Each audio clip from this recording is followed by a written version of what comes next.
It's a Thursday morning. You're hanging out in the break room. Rochester's Classic Rock, 96.5, WCMF. How's it going, buddy? Pretty good, buddy. What's going on, female buddy? Doing good, buddy. It's about 60 degrees right now. We're only getting 10 degrees higher, and it's actually going down after lunchtime when the rain shows up. So anticipate around 65 for the rest of the day. Rain tomorrow, high of 75. Weekend was supposed to look nice. Looks like Sunday's going to be your best day, sunny and 80 as of right now. All right. So it was last week. Was it last week or earlier this week we were talking about AI? We've been talking about AI a lot. Okay, let me be more specific. We were talking about AI and what jobs AI can do. I think maybe it was Monday. Yeah.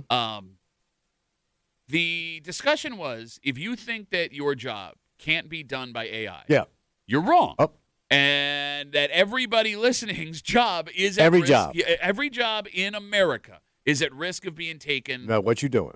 By AI. And I guess that kind of became a prophetic statement. Why is that? Well, so yesterday, one of our competitors, radio competitors, had massive layoffs. Oh. Like an insane amount of layoffs. Okay. Like everybody in the radio industry that worked for this company is like no longer working in radio. And it affected. This is like across the country? This is across the country, but it affected a bunch of people here in town. Yeah. And I would like to read you their statement as to why they have initiated this. Okay. I'm sorry, I just had it. Okay, here we go.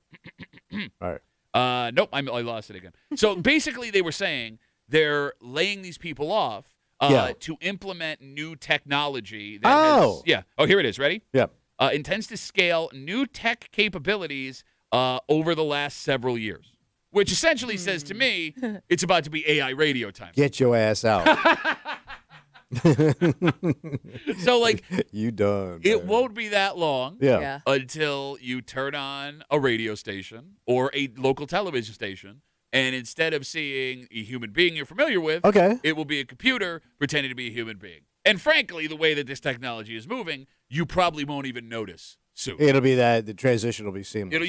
You will turn on the radio and you will not be able to tell if it is a human being talking or an AI person talking, just like we had a discussion again last week. There are videos circulating on social media of attractive young women that are pandering to old men, and they can't tell that it's AI, and they're saying really creepy things to these videos. They think they're human. They're probably sending them money to my AI girlfriend.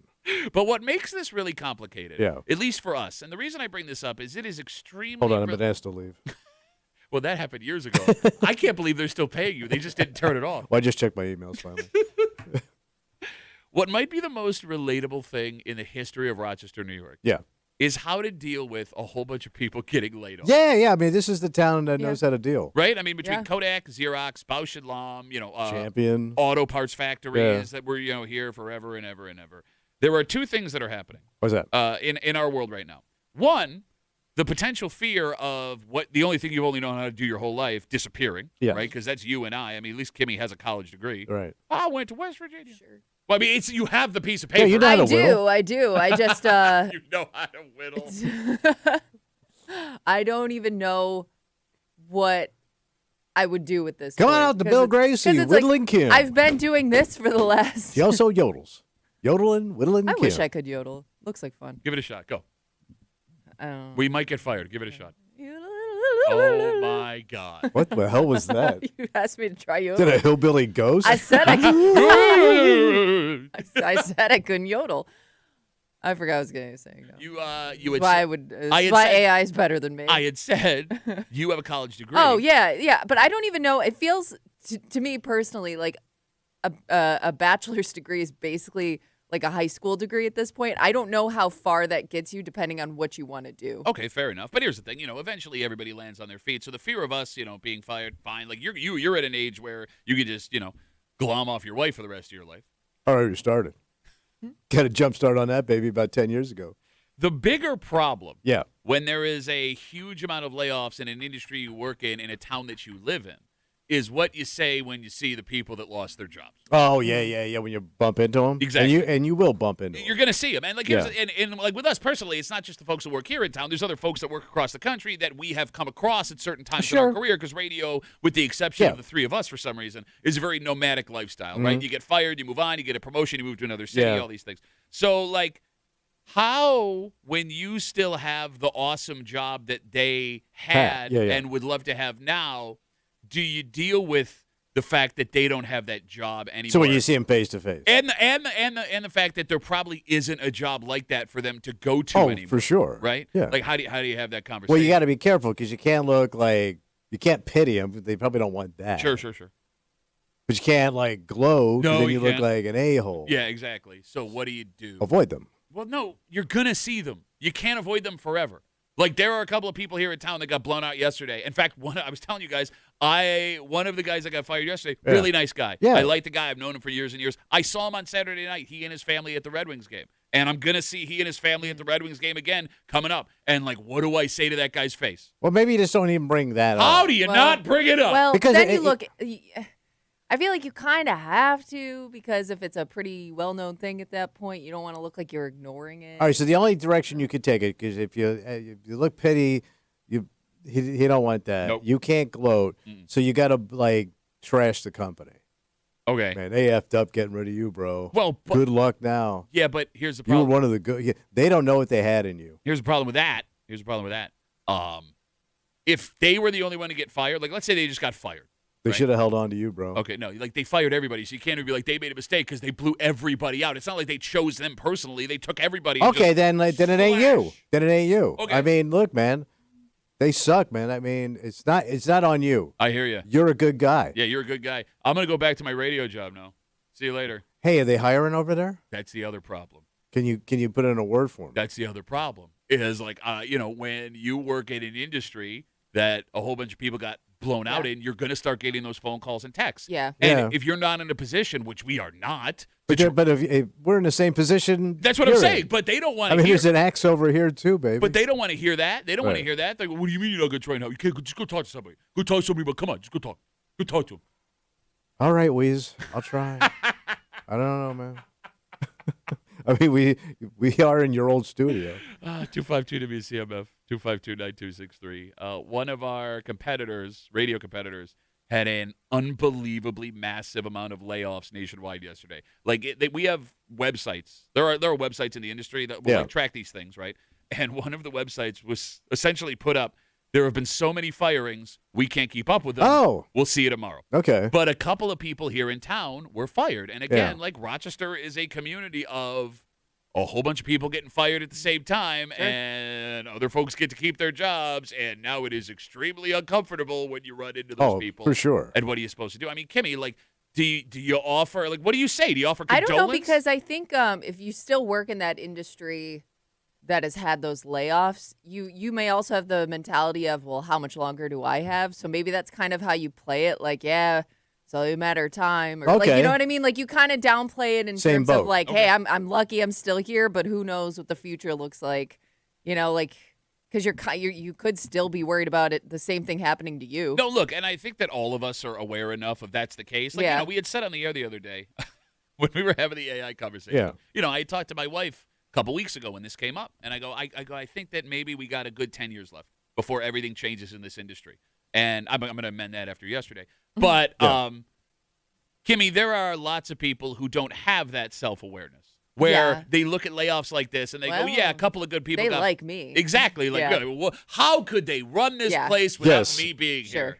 When the computers take over, the computers will take orders from me. Like, you have to have that self-awareness. Yeah, I mean, you got to cheer yourself up a little bit, I guess. You know, it is funny because, like, is as much as this AI, it seems, will be coming for all of us at some point. Yeah. Right? And again, we could stop this by just simply not using it, but I don't know why we. Seems like we don't have that control because if the corporations are using it, we don't have no say. Well, you could just stop using or patronizing the corporations that are using Hey, AI. There you go. Like, that's a thing you could rise up. Okay, I don't understand why you're doing the goof voice when, again, I said this rise up. Everybody directly. If you like drinking water or money to be paid for a job, hell yeah. Maybe using AI is it's time to stop doing that. Goddamn straight. Maybe it's okay, shut up. But it is also amazing when you meet that like one person who managed to survive and navigate companies that were just dismantling everything. Yeah. Because you just dodged a bullet. Well, it's not even you're right, but like here's what I mean. Yeah. 3 weeks ago, I met a woman who just retired from Kodak. And she had worked there for like 50 years. Doing what? I don't know. But it was like seeing a dinosaur. Yeah, oh yeah. You know what I mean? Like, how Did you? And she had like a good job. It wasn't like someone working as like a secretary. With all due respect, Yeah, you know I what I'm got saying? you. Right, like it was someone that was like a mover and a shaker, and she lasted 50 years. I got a check. Yeah, walked out of that place, and That's insane. I had so many questions, but I didn't want to be disrespectful, so I just kind of walked away from it. That's like walking out of a burning building 10 years later. Yes. Like you came out of the smoldering ashes. Absolutely. They didn't know you were down there. So, like, I don't like. There is going to be someone in this industry. Oh, yeah. That manages to like work shoulder to shoulder or whatever digital shoulder is with like this AI, but it's never the person you think it's going to be. Like, it's going to be the person we look at as the least talented person in our industry. We're like, that guy lasted. That guy did it. He dodged the bullet, baby. That gal was the one that pulled it off. Yeah. Here's the scariest part What's of like when you work in an industry when all the heads start rolling. Is now you don't have to do this because you're going to die soon. But for Kimmy and I, What'd you hear? that you're going to die soon. I don't have to hear anything. What'd your wife say? I got eyes, bro. I got eyes. It don't take an MD to look at you and know you ain't long for this world. Jesus. You got a shirt that looks like television static, and a brain that works like television static. Kimmy, you start to think about like, all right, let's say tomorrow the worst case scenario happened. Yeah. What's your next move? And I don't have that. Unemployment. I don't even know the last time I updated my resume. You know what I mean? I don't even know if my resume is like a current like form of resume that people accept. Yeah, I have a question. You know? Do people still need resumes? I think so, yeah. Okay. I haven't applied for a job in 20 years. Yeah, but you didn't need a resume for this job. No, I kind of just showed up. Yeah, Me too. This Yeah. was this was I've a never different needed a situation. resume. Again, that is the least shocking Because- information. Sometimes even if you do get a job through a friend or somebody you know, they'll still ask you for a resume to pass along. All right. Can I So you use, should always have that, I guess, ready to go. can I use AI for that? Oh, yeah. Why not? You're going to take my job. You're going to write my resume, you son of a bitch. Well, first of all, you grab some unemployment. First thing you do when you get canned, man, you grab the cash. How does that work? I've never had to do You it. go down to the unemployment office with everybody else. All right. You line up. Okay. And they say, have you been looking for work this week? Hell yeah, man. There's nothing out there. Tough all over. Give me my check. I want to go down to the gas station and get a soda pop. Kelly writes us, how do they keep the guy with the ugliest voice in Rochester on? I don't know if she's insulting you, me, or Kimmy. Who's she talking about? I The don't know. ugly? It's got to be The you. ugliest voice. It's got to be you. I have a nice voice. What's wrong with my voice? Is my voice bad? There's some bad voices in this town. It ain't me. I mean, Bro. you don't have the most pleasant voice. No, but we know guys that sound like gravel Okay, wow. in a Wow. tin can. Gravel in a tin can. Which is the name of the new AI morning show across the street after they blew I heard it everybody pretty up. good. All right, we have a dynamite. We may come back. Every commercial break could be our last. We have a dynamite. AI is taking your job kind of breaker for you this morning here on CMF. Just after 7 o'clock this morning. Yeah. If you are worried about losing your job, thanks to AI, you should start saving money as much as possible. Oh, you gotta say, you gotta cut corners. And like, here's this thing, man. You tend to believe that all of this idea of saving money is like BS.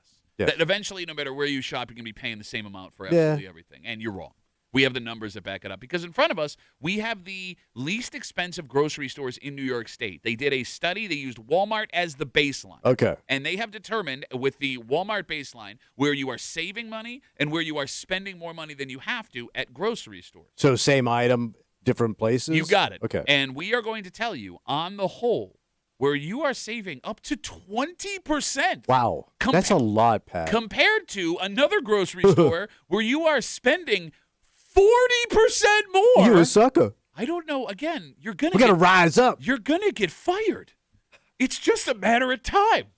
We'll get into it just after 7 o'clock here with the break room on CMF, plus a whole bunch more. But first, Tommy. Yeah, buddy. You know, for all the industries that disappear, there are new jobs that show up. Okay. Like, sure, you can't work in radio anymore, but how do you feel about making smoothies? We are getting a restaurant we have never had here before. Oh. And if there is one thing you can say about Rochester, New York right now, Yeah. goddamn, are we excited about drinks? Okay. And we'll get into it next here in the break room. Let's see you, man.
Yeah, there are foods that people go crazy for here in Rochester. Oh, sure. Right? We're a big pizza town. Oh, right? yeah. The garbage plates, obviously, chicken wings. But, it's always food. It's food Yeah. that we get crazy about. Something weird is happening because there is an explosion of something you put in your mouth. What's it coming? In your mouth. What? Nothing. We're trying to not get fired. Not. I said coming into town. No, you didn't. You're hanging out in the break room. Rochester's Classic Rock 96.5 WCMF. Just after 6:45, it turns out that criminals are finding a new way to get stuff into prisons. Oh. And I don't know how effective this is at actually getting the stuff to the people that are trying to get it. Yeah. However, catching someone doing this might be impossible. Where are they hiding it? We'll get into it just after 6:45 here in the break room on CMF. Rochester, New York Yeah. is getting a Smoothie King. Smoothie King? Smoothie King. Okay. The Smoothie King, first ever in Rochester, will be opening in Penfield, Fairport 9 Mile Line Road. The grand opening of the first Smoothie King will be July 18th. And if you are one of the first 500 guests at Smoothie King, What am I going to get? a free smoothie. Oh. Nice. Are you familiar with Smoothie King? I am not, but King. I'm guessing they make a lot of good smoothies. Well, they're the king of it. Oh. I'm familiar, but I've never been. Okay, so the only time I've ever heard the name Smoothie King is I think they own the naming rights to the New Orleans Pelicans I think you're basketball right. arena. Oh. Smoothie King Arena. Oh, so they're out of the South? Can we get Yeah. Kimmy a background on where Smoothie King comes from, please? Is it just smoothies? Because there's another place that just opened here a couple years ago called Tropical Smoothie, but they also sell. What's the difference? Well, one's tropical, one's king. Oh. In the tropical island, which tropical smoothie comes from, it's a democracy.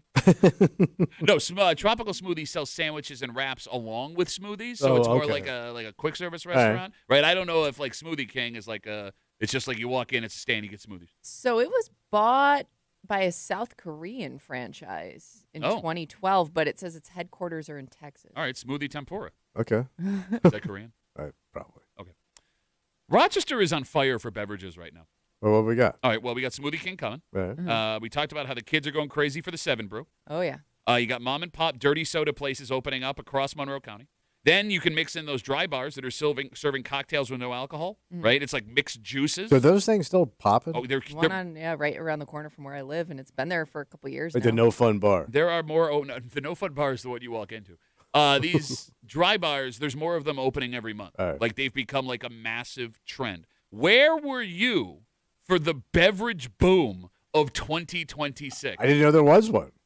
What is going on? I don't 252 WCMF 252-9263. So, I mean, your daughters probably love this, but is this, I guess my question is this a meal? Or is this just like a quick, I'm going to grab this and go and then get food somewhere else? Smoothie. All right, here's what I'm noticing. What? A lot of these places that are beverage places also sell little food. Okay. Right? Yeah. For But example, it's like the smoothie with a side. you got smoothie on the side. No, I think that's the perfect way to put Okay. it. My kids I got teenage girls, so they love Starbucks, right? Yeah. So they'll go to Starbucks and they'll get their drink, but then they'll get a little nibble. Yeah, you're right. So I'm Well, looking. Well, they got them right there. Little nibble on the side. So I'm looking at the Smoothie King menu, and you're right. They have little flatbread sandwiches and Ooh, stuff. flatbeds. A flatbed like a flatbread. You think they bring the flatbreads on a flatbed? We got so many flatbreads. Well, they probably do. We need a flatbed. I don't know how they transport their sandwiches. And this is a monarchy. Ooh, so- avocado toast. Okay. Ooh, I like that. See, it's happening. She's falling for all of it. Avocado toast is really good. Some of this looks really good. All right, so is Smoothie King like a breakfast place then? Yeah, it seems like it's more. Well, I don't know. Are they got healthy? little chicken bites. Or is it like, So is it you like could do, sneaky it not seems healthy? like you could do both. Okay. They have the Get Fit smoothies, and then they have the fruit classics, which look like they're just delicious. But usually they're both not healthy because I can remember at one time, I think it was Brugger's had an energy bagel Yeah. full of energy. You eat that, you run them 10 miles. There you go. Kind of look like all the other bagels to me. but- This was the energy Energy bagel. bagel. And my sister-in-law used to buy it every day. Well, yeah, because she had the energy to go back. Yeah. She got a little chunky. Fiber smoothies. Well, no, I'm glad you brought Oh, up. there you'll run fast with that one. I'm glad. Yeah, stay clear of those. I'm If you have glad- somewhere to be. I'm glad you brought up the health aspect of the smoothies. Again, 252 WCMF. Rochester is getting its first ever Smoothie King. It'll be opening in mid-July in Penfield on Fairport 9 Mile Line Road. There was a time. There was a smoothie time. Because I would argue the smoothie became prominent in American society late 80s, early 90s. Okay. That's when the smoothie really took off. All right. Because it was sold to us as a health food, but it turned out to be like a milkshake, but worse. Yeah. Right? Because A lot of sugar, a lot of fat, a lot of cream. Well, like they'd be like, "There's bananas in here," and Yeah. but it's also like you're getting the fruit plus all the extras. exactly. So like Smoothie King is offering me good smoothies and healthy smoothies side by side. Yeah. Okay. Is there such a thing as a healthy smoothie? I mean, there's a lot that have zero sugar.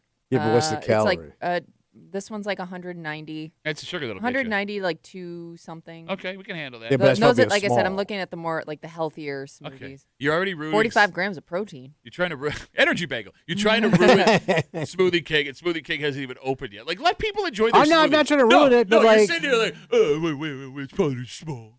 Probably small. Has anyone talked to the king about this? don't tell the king. You were saying, Kimmy? No, I'm just looking at the smoothie. So I'm guessing they're all sweet though. They're on the sweet yeah, side. I mean they're. Well, okay. Can I ask another question? I'm looking to see if they have like the veggie style smoothies. All right, so let's talk about that. The most disgusting thing that has ever existed. That's called juice. Ooh, Slim and Trim veggie. Okay. And it's green, as you can imagine. I know that anyone that drinks a vegetable smoothie is the biggest liar in the world. Oh. Because you cannot tell me you enjoy the taste of a vegetable smoothie. Wait, carrot juice? Kale. With tomato There are juice? some people that Cucumber? Like it, I think. No, it's I like impossible. cucumber. I Shut do like up. I love Wait, a cucumber cocktail. Have you ever had like gin and like a cucumber? I drink gin and tonic. I don't want the cucumber. It's delicious though.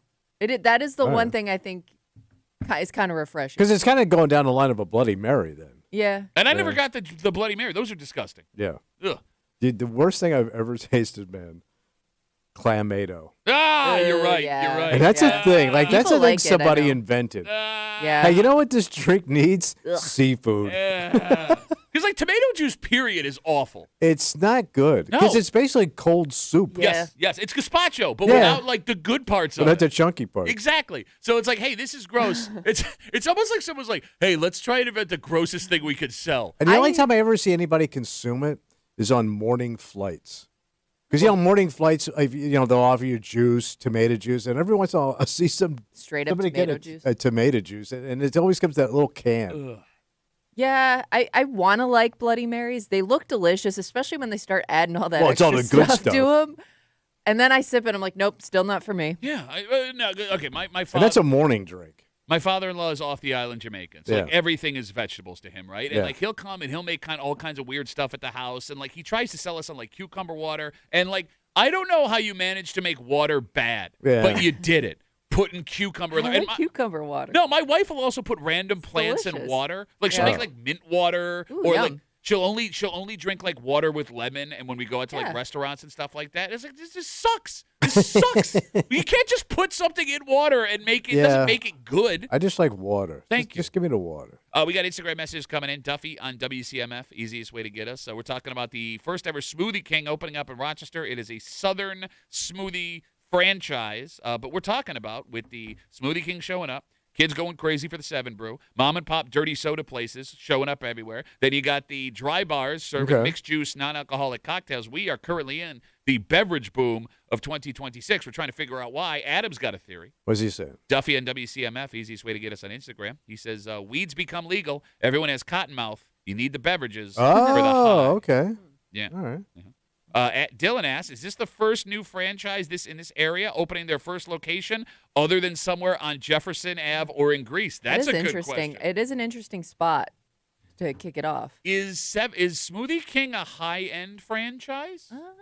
It's I don't probably know. for kids with disposable income. Is that okay. Yeah, I would think like it tends to get like a younger customer base. But to Dylan's point, right? Yeah. Like you always test it out on Jefferson Road. Yeah. Yeah, or, the Jeff is the main kickoff point. or Ridge Road. But does the Jeff already have some type of smoothie place? Maybe. Good.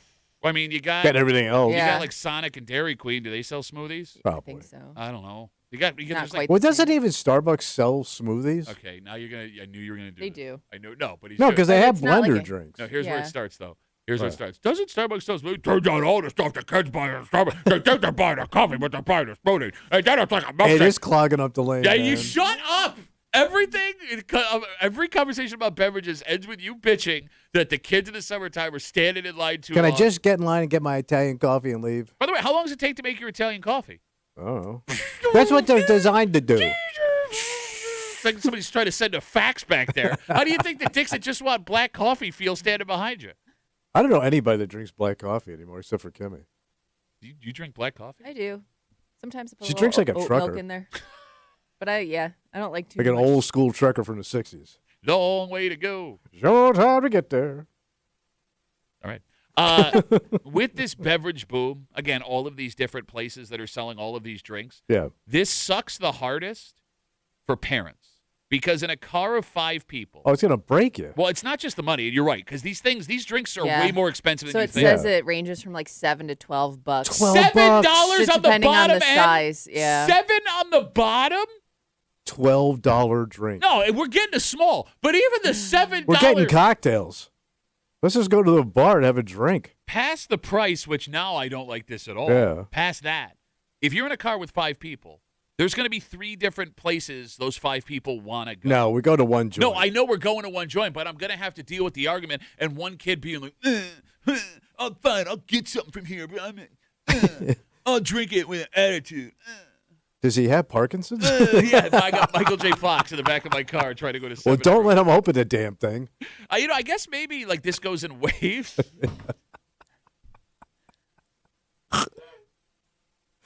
Because Walter brings up the WCMF. No, Walter drinks a smoothie. Well, no, he says, I remember Orange Julius that were in the malls. But that was just like a gross drink. Why was it? I liked them I remember getting those as a kid. But that was a kid's drink. It was full of sugar, and it wasn't Kids really. and my dad. But it really wasn't orange. I couldn't tell what that thing was. So you can still get them at Dairy Queen. Dairy Queen bought out Orange Julius. Okay. You can get Orange Julius. At least you could at Dairy Queen. I've never had an Orange Julius. Me neither. It didn't look good to me. My dad also liked Orange Julius. And I remember my dad still to this day, if he sees one, he flocks to it. We would But drive. they're sweet. But he's also a big Mountain Dew guy. Yeah, that's true. Yeah, good call. That is true. No, the last Orange Julius, I believe, was in Irondequoit Mall, and it lasted like a full 5 or 6 years after. Because I remember we grew up in Gates. My dad would drive us all to Irondequoit. To get orange. To get an Orange Julius? Well, like the guys it's a 2-level mall. This is fun. Yeah. But it was totally to get an Orange Julius. Yeah. There was a night, if you want the most 1999 night ever. Yeah. My mom was gone for like the one night she got to go out with her friends. Yeah. My dad had us by himself overnight. We drove out to Irondequoit Mall to get a Furby and Orange Julius. Was this when he was on his Furby He was on investment a Furby kick? Yep, yeah. He called every Kaufman's in or whatever it was at the time because they were selling Furbies, and that Kaufman's out in Irondequoit had gotten a Tell ship. he retired, right? He bought multiple Furbies. And quit the force. He tried orange juice smoothie. This is a true story. Yeah. Before we move on, I'm sorry because it's just too good. Yeah. My dad thought you could teach the Furbies how to talk. Well, they did paint it that way. He misunderstood Yeah. the marketing scheme.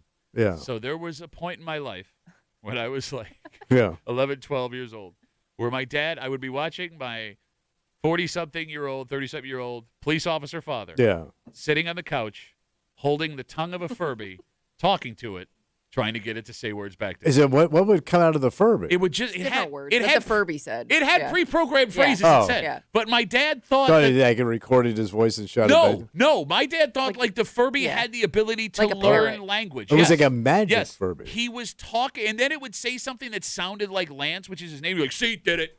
Get it, guys. Taught the Furby how to talk. My Furby has a soul.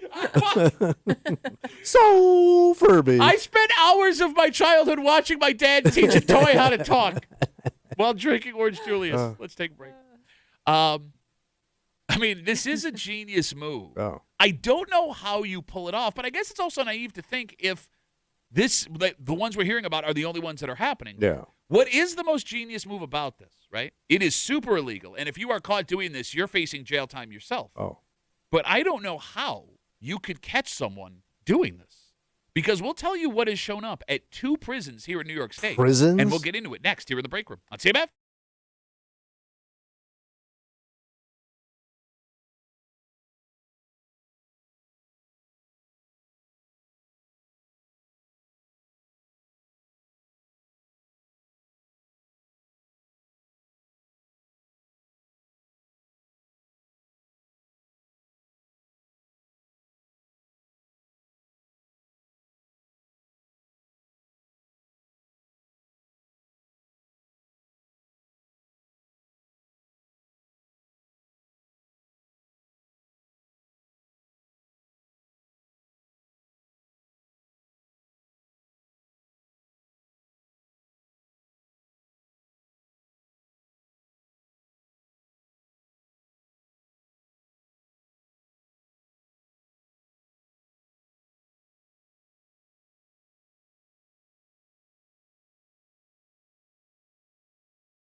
Technology opens doors for all kinds of innovation. Fantastic. Both legal and illegal. Oh. Because this is strictly illegal. Okay. And I'll be honest with you, I don't know how effective this would be based on, how you'd have to do it. However, it doesn't seem, at least with the story we have here, you'd be able to catch the people ever that are attempting to do this. Wait, you can't catch them? I would like to hear your way to get them. All right. You're hanging out in the break room, Rochester's Classic Rock, 96.5.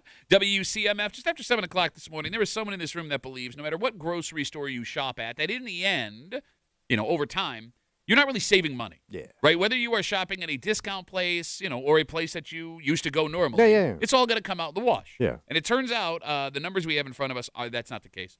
Because there are grocery stores that are less expensive, at least according to the study we have in front of us.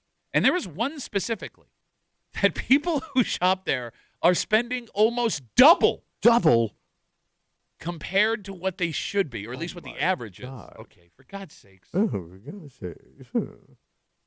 You don't even know if this is good for the argument you make. I know what you're doing. I'm not. How would you know? I like your place, too. Yeah. I think you can. We'll get into it. Yeah. We'll speak gibberish Italian just after 7 o'clock here in the break room on CMF. The state of New York What are they doing? is warning about a new method of sneaking contraband into state prisons. So where are they hiding it? Because are the old spots not working anymore? They're not hiding it. Oh. They're using drones to drop contraband into state prisons. Okay. Oh, damn. So the state says this has happened at 2 prisons, Sing Sing and Wallkill, at least that they're aware of. And authorities say both of the incidents that they know of happened overnight. So just dropping it in the yard? You pick it up in the morning? You got it. So the drones were carrying drugs, cell phones, and other contrabands that guards say they were able to intercept in these incidents. Oh. What is kind of funny, however, is how they describe catching these things in action. So I'm going to read you a quote. You ready? Yeah. At Wallkill, that's the prison. Yeah. An officer assigned to the outside grounds heard a buzzing sound and then a thud at 1:30 in the morning. Okay, that would do it right there. But you'd have to think you were losing your mind. First time for sure. Like, think how quiet a prison yard is at 1 o'clock in the morning. Yeah. And then all of a sudden, does this work? Because I guess they've only caught a couple, I guess, so far. All right, so these now I don't know if there's been more than this. These are just 2 that have happened within the last couple of weeks, apparently. I mean, why wouldn't it work? Well, I guess, though, let's say they're happening overnight. I mean, wouldn't somebody see it before the person it was meant for got to it, I guess, is my question. Like, she's right. Like, if you're on the yard. Yeah, if it's in the middle of the yard, somebody's going to see it. Depends how heavy the package is, right? I mean, if it's a light package, it wouldn't make that much of a noise. Well, no, even if you didn't hear it, eventually you'd see it once, the sun came up. All right, so I got details. In the one at Wallkill, they said the package weighed around 5 pounds, had multiple cell phones, SIM cards, charging cables, bags of pills, and 15 vacuum-sealed bags of marijuana. Man, that's a party pack right there, buddy. But 5 pounds is not all that big. No, but drop it a couple 100 feet. But do they also like when they drop it off, does the drone take a picture of it and send you, hey, this is where we dropped it off, right next to the door of your prison cell? Absolutely, yes. The phone number is 252-WCMF, 252-9263. I know we have folks that have been through the system that listen to this show because that's the kind of personalities we have. How could you get out in the yard, get this back inside without a guard noticing? Yeah, like what time does the yard open? What time does the yard open? It's not a Tim Hortons. No, but to his point, like maybe say yard's open, everybody. Yard's open. Let's say the yard's open at 8. Okay, stop saying it like that. And then like you signed up because you want to be signed up. Oh, you signed up for yard time at 8 o'clock in the morning. Yeah, because I don't think they let everybody out at the same time. Oh my God. I would think everything's like organized in that way, right? I don't think you can't just like you can't Cell just roam Block C free might whenever you want. Cell Block C might get it at 8. Okay, fine. I don't think there's like a sign-up sheet like it's a preschool. I'd like to go outside in the the tennis courts, everything, golf. No, I don't know. I mean, they search you on the way in and search you on the way out. At least I'm basing this all on like MSNBC. Are they searching you constantly? In the prison? Yeah, like every time you go out and into the yard, do they search you? I thought that you got searched in and out, but maybe it goes different. I mean, so that means they frisk you. Yes, yeah. Yeah. What do you think about committing a crime now? Yeah, but you get that every day. That can't be healthy. I don't think they check your beehole every time you go in and out. Why would they? Well, if they don't, then guess what's in there? Everything. Now you sound like you're getting upset. No, please check my beehole. I'm gonna get things in here. I swear to God. Because that would suck, man. If you got finger blasted? Yes. Every time you went, yeah. I'm guessing more people would avoid yard time if you were getting a finger every time you went in and out. Yeah. No, I think they just like patch it down. But again, I'm being like you, where I'm basing it on stuff I've seen on TV. I don't know. Okay. Right? So maybe it is easier than we think to like put this maybe under your shirt and just walk back into the prison. All right. Right? All right. So as we talk about, again, this story that just showed up, according to the New York State prison system, Wallkill Prison and Sing Sing Prison have seen 2 separate incidents where someone flew a drone over the wall of the prison and dropped contraband packages into the yard. Now, both of these were intercepted, but again, it is naive for us to think that the 2 times they caught them were the only 2 times it ever happened. Yeah. What might be the craziest part of this story? What's that? The investigation is currently open, meaning they have not made an arrest yet. And I guess when it comes to identifying who flew the drone over the wall, It'd be pretty hard. how could you? Yeah. Because, like, I'm guessing you're not going to use a registered drone to do this. Yeah. Right? And unless you catch the drone somehow. And how would you? What are you going to shoot the drone out of the sky? That would be the only way. But then you destroy. But they had those guns that can do it. I understand, but you probably destroy the drone. And, like, if you just bought the drone at a Walmart, how would you be able to tell? It. Right? Yeah.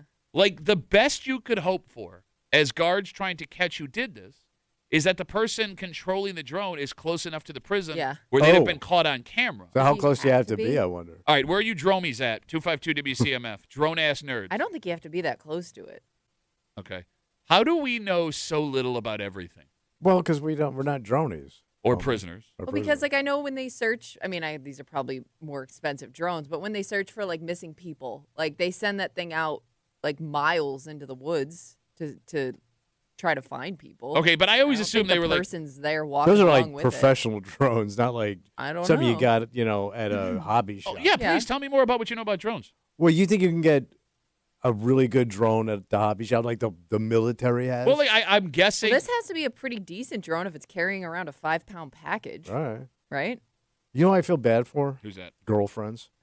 Why is that? It could be a girlfriend. Who knows? No use for them anymore. Used to be you got a good sturdy girlfriend, you packed her full of it, and you sent her in there to get the boys all their treats. I felt bad for these girls. That's another job where technology has done away with the prison girlfriend. You're right. We're talking about AI. Full of treats. And I mean the good prison treats. Shut up. No, I'm telling you. Bill poppin' mama. Every prison girlfriend saw this story and was like, oh, thank God. Oh, I'm sore. This sucks.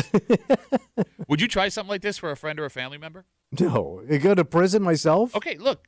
I'm not good with this stuff. Well, this seems like less of a risk than walking through the doors and trying to sneak something in. Exactly. Like, look, we see people try and sneak stuff into prison all the time, and these are people that had no records, right? They have a loved one inside, and for whatever reason, they decided they wanted to make their loved one's life easier. And either that's love or stupidity, right? Yeah. To Kimmy's point, using the drone to do this, and obviously we're not advocating for it, seems like way less of a risk. Yeah, but I'm also one of those people, like, I want to make sure they got the stuff. Yeah. So I'm afraid I would, like, go up to the wall and go, did you get it?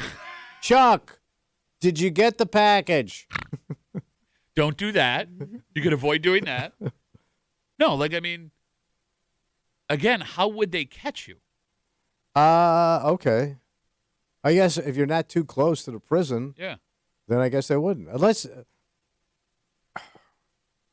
it would have to be an unregistered drone. Okay. So when you buy a drone. Again, you just keep saying things that you know nothing. It blows my mind. Can you get a dark drone? Someone will say a sentence. Someone will say a sentence, and then you'll hear it, and then you'll just start speaking like you're an extra expert in this thing. All right, so I had to get a dark drone that's not registered with the FAA. My God. Oh, my God. Yeah. Right? Yes, exactly. Okay. Yes. Because even let's say they shoot it down. Yeah. But they get it. Yeah. Can they trace it back to me? I got bad news. Wow. Ryan writes us on Instagram. Ryan knows. He says you can track the serial number of the drone. You can normally check the serial number against the credit card that bought it. Okay, but they would have to have the drone in. They would have to have knocked your drone out. Yeah. Do they still have shotguns on prison yards? Again, you base that just on the Shawshank Redemption. Well, yeah. What, you don't think they have guns in prison? I don't know. In the towers. What if you bought a drone in cash? Oh, but they would have you on camera buying the drone. They know where it came from. And they're going to go that far to catch you doing the contraband. Yeah, so they have machine guns up in the towers. Shut up.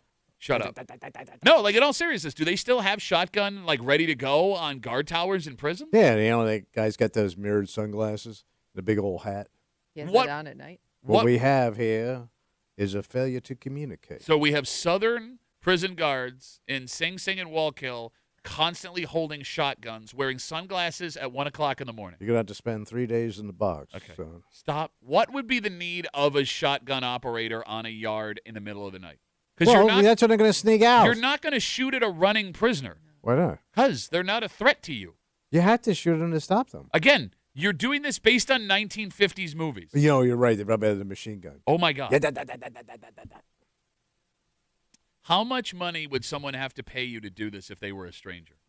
Let's say. Oh, for a stranger. So a stranger talks me into doing it. Let's say we're having this discussion. Somebody reaches out to you right now on Instagram. They go, Tommy, listen, I got a drone right now. My buddy's locked up. I can't do it. They're going to be able to tie it back to me. But I got $1,000 cash if you'll stand a mile away from the prison and operate that drone into the yard. Would you do it? $1,000. $1,000. Cash, money under the table. Oh, yeah. You always take the cash, Pat. You do it for $1,000? Yeah, why not? Kimmy, would you do it for $1,000? No, and I also would be nervous because let's say you don't even get caught by the officers, right? Like, let's say it runs smoothly, or it doesn't run smoothly, but either way, the person doesn't get their package that they intended. Ooh. Am I Ooh. now in trouble with people I do not know because they didn't receive? I have $1,000, but they didn't get what they intended. I did not think about that. Oh, it didn't work? Yeah. Like it didn't yeah, like if dropped? it doesn't work, what's going to happen to me? Well, like in this case, like both of these packages were intercepted by guards. Like, is the person? That's not my fault. Do I have to keep trying? I did what I was supposed to do. What's the deal? What are you going to do about it, scary person who deals in drugs? Matt writes us on Instagram, Duffy at WCMF. What happened to the good old days of pack of drugs in a tennis ball and hitting it over the wall? Technology again, man. All right, this person asked me not to use their name. All right. If they can get them, they can make drone busters that can intercept the drone and either slowly lower it to the ground unharmed, or they can send the drone back to the sender. It uses different frequencies, and it hacks the drone so the user loses control of the drone. That may help with busting these people. Okay, but they would have to have that technology at the prison, right? Maybe, but why wouldn't they have it? Okay. I mean, if there's a problem, and you get a really cool song out of it. What's your Drone Buster! Well, who you gonna call? Drone Busters! Are they bringing drugs in a jail? Ain't got no shotgun! Drone Busters! We've realized that ratings are tied directly into the volume of the songs. That is that what it is? The louder the songs, the higher the ratings. Drone Busters. Let's take a break. This is just logic, man. Oh. Like your take that no matter where you shop, eventually you'll be spending the same. Yeah, amount of it money all on comes groceries. out, man. It doesn't. Nobody's getting rich. No, actually, except the rich. Okay, it is jarring, however, the difference. Oh. Again, you don't even know where I'm going with this. You don't even know where I'm going with this. I know where you're going, bro. No, this is not an attack on you. And even if it was an attack on this thing, which it's not, you don't work here. You don't own it. Drone Busters! Well, who you going to call? Drone Busters! You will not believe the difference in cash you are spending annually at some grocery stores versus others. One specifically. Yeah, you were saying it's a whopper. That is insanely expensive. And we will get into this study about right here in New York State and what you are spending on your groceries next here at the break room. Let's see about.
Look, man, this is proof positive that you need to pay more attention to what you are spending at the grocery store. No kidding. Don't be a dick. It's real money, Look, Pat. this is not what you think it is. I'm not coming after you. And here's the thing. Even if I was coming after this place, it wouldn't be you because you don't work here. You don't own it. You're just some weird psycho stalker boy. I knew it. I knew where you were going. This is not where I'm going with it because this place is going to perform better than you think it is going to. Okay. However, what I was saying. Yeah. A couple of dimes, a quarter, a dollar here or there doesn't seem like a lot. But over a matter of 12 months, there is the possibility that people are spending 60% more on their groceries. That's insane. Shopping at this place compared to another. All right. You're hanging out in the break room, Rochester's Classic Rock, 96.5, WCMF, just after 7:25, 7:30 this morning. Did you see this police chase yesterday? I did not see it. I did hear about it somewhat. Well, you're like the only person in Rochester that didn't see it because it seems like it may have gone through every single town. Wow. And the only thing more surprising than what this man was able to do is how many people thought he did it wrong. Oh. Because despite the fact that this might have been one of the more, and I quote, successful escapes from cops, he didn't even escape, he ended up getting arrested. Right. Turns out that some Monday morning quarterbacks had some other ideas. So I'd do it. And we'll get into it. It's after 7:30 here in the break room on CMF. So Consumer Reports has put out a report to try and help people save money with groceries. And they started to localize it. So they did it for every state. And what they are telling people is where you can go to save the most amount of money on groceries in these, on some standard items. Exactly. Yeah. So here's how they did it. They use Walmart as the baseline. Okay. They argue that Walmart is America's biggest grocery seller. Most Walmarts in America have around the same prices, so that is zero. All right. And they measure how much more expensive or less expensive groceries are at other stores. Do you understand what I'm saying? I got you. When they start to break it down, it is shocking. Can you tell me, Tommy, the grocery store with the lowest price in our area? It's probably your joint. Which one? Yeah, the Aldi. No. No? No. Kimmy, you want to take a shot? Is it Price Right? It is not. Okay. Now, they only use, national chains that are big-time chains. So they throw, BJ's and all that in there? They do. Oh. Okay. Costco. Costco has the lowest. I didn't know that counted. Costco has the lowest prices on average. But you also have to pay a membership fee. Yeah. Okay, don't get ahead of me. Okay. Don't get ahead of me. I know you're trying to jump and shoot this in the ass. I know you're trying to shoot this thing in the ass because you have some weird alliance to a grocery store that does not care about you. Hands off the ass. In this study, Costco's prices were an average of 21% cheaper than Walmart at baseline. Wait, so they're 20 below the low? Yes, 20 below the average. They use Walmart as the average. That is a ton of money. But to your point, there may be a problem with Costco because you have to be a member. Yeah, but I mean, I don't know what the fee is. In the grand scheme of things, the annual fee isn't much, but it's still something. But the other thing about Costco is in those places you have to buy in bulk, and that's the other problem. I don't need a case of olives. Yes, you're right. Or a case of mayonnaise. You're right. So if you're just one person or a couple and you don't need 37 rolls of toilet paper, you're not going to be able to save the same way as someone who has, a family of 2, 3, 4, 5, 6 people, right? Now, the same problem showed up with the second grocery store on this list, BJ's. Their savings were almost about the same to Costco. So it's the same deal, though. You got it. But if you have a, family, you could save 20% on your groceries compared to the average grocery price, right? All right. But when it comes to the least expensive traditional grocery store in our area, I'm going to go with the Aldi. Yeah, Aldi's. They were 8.3% cheaper than Walmart on average. Oh, so they're still below the line. Below Walmart. So I'll ask this question before we keep going through this list. And the phone number is 252-WCMF, 252-9263. When it comes to saving money versus the convenience of staying at the grocery store you're at, would 8% over a year be enough for you to change? No, because they don't have everything. They don't have everything. They don't. They don't have everything. Sorry, you were saying? How do you know? Because they don't have it. You don't know. They're out. Ain't no more. Kimmy? Yeah. Is 8% enough for you to change how you've done your grocery shopping forever? Probably not, only because I don't even go because of loyalty necessarily. I go because I go to the most convenient spot. Okay. And usually for me, it's just hitting Wegmans on my way home. Okay, so to you, an 8% convenience fee is worth it. No, it's not. Oh, no, She's gonna keep going Oh, to you're Wegmans. saying I'm paying 8% more. Yes, you're paying 8% more to yeah, go to yeah. a place that's closer to you. Yes. Okay, and that in your mind is worth it. Yeah, for me, it's whatever's closest. I mean, for every $100 you're saving $8. For every $1,000 you're saving $80. I mean, that's money back in your pocket, buddy. It does add up. Kimmy, can we Google what the average family spends annually on groceries? Because you're right. When you're talking 100 to 8, it doesn't seem that much. When you're talking 80 to 1,000, okay, it's a little bit more, but $80 is what, a meal out now, right? Yeah. It doesn't seem that much. But when you talk about it over a year, That's real savings, Pat. I don't know why you always do this. And it's better in your pocket than theirs. I'll tell you that. You say annually? Annually, what the average American family spends on groceries. An average family of 4. Yep. Spends between $12,000 to $19,000 annually. That's just on cookies. On a monthly basis, it's like $1,000 to $1,600. All right, so let's go with 15,000 right down the middle times 0.08. Okay, that's $1,200 a year.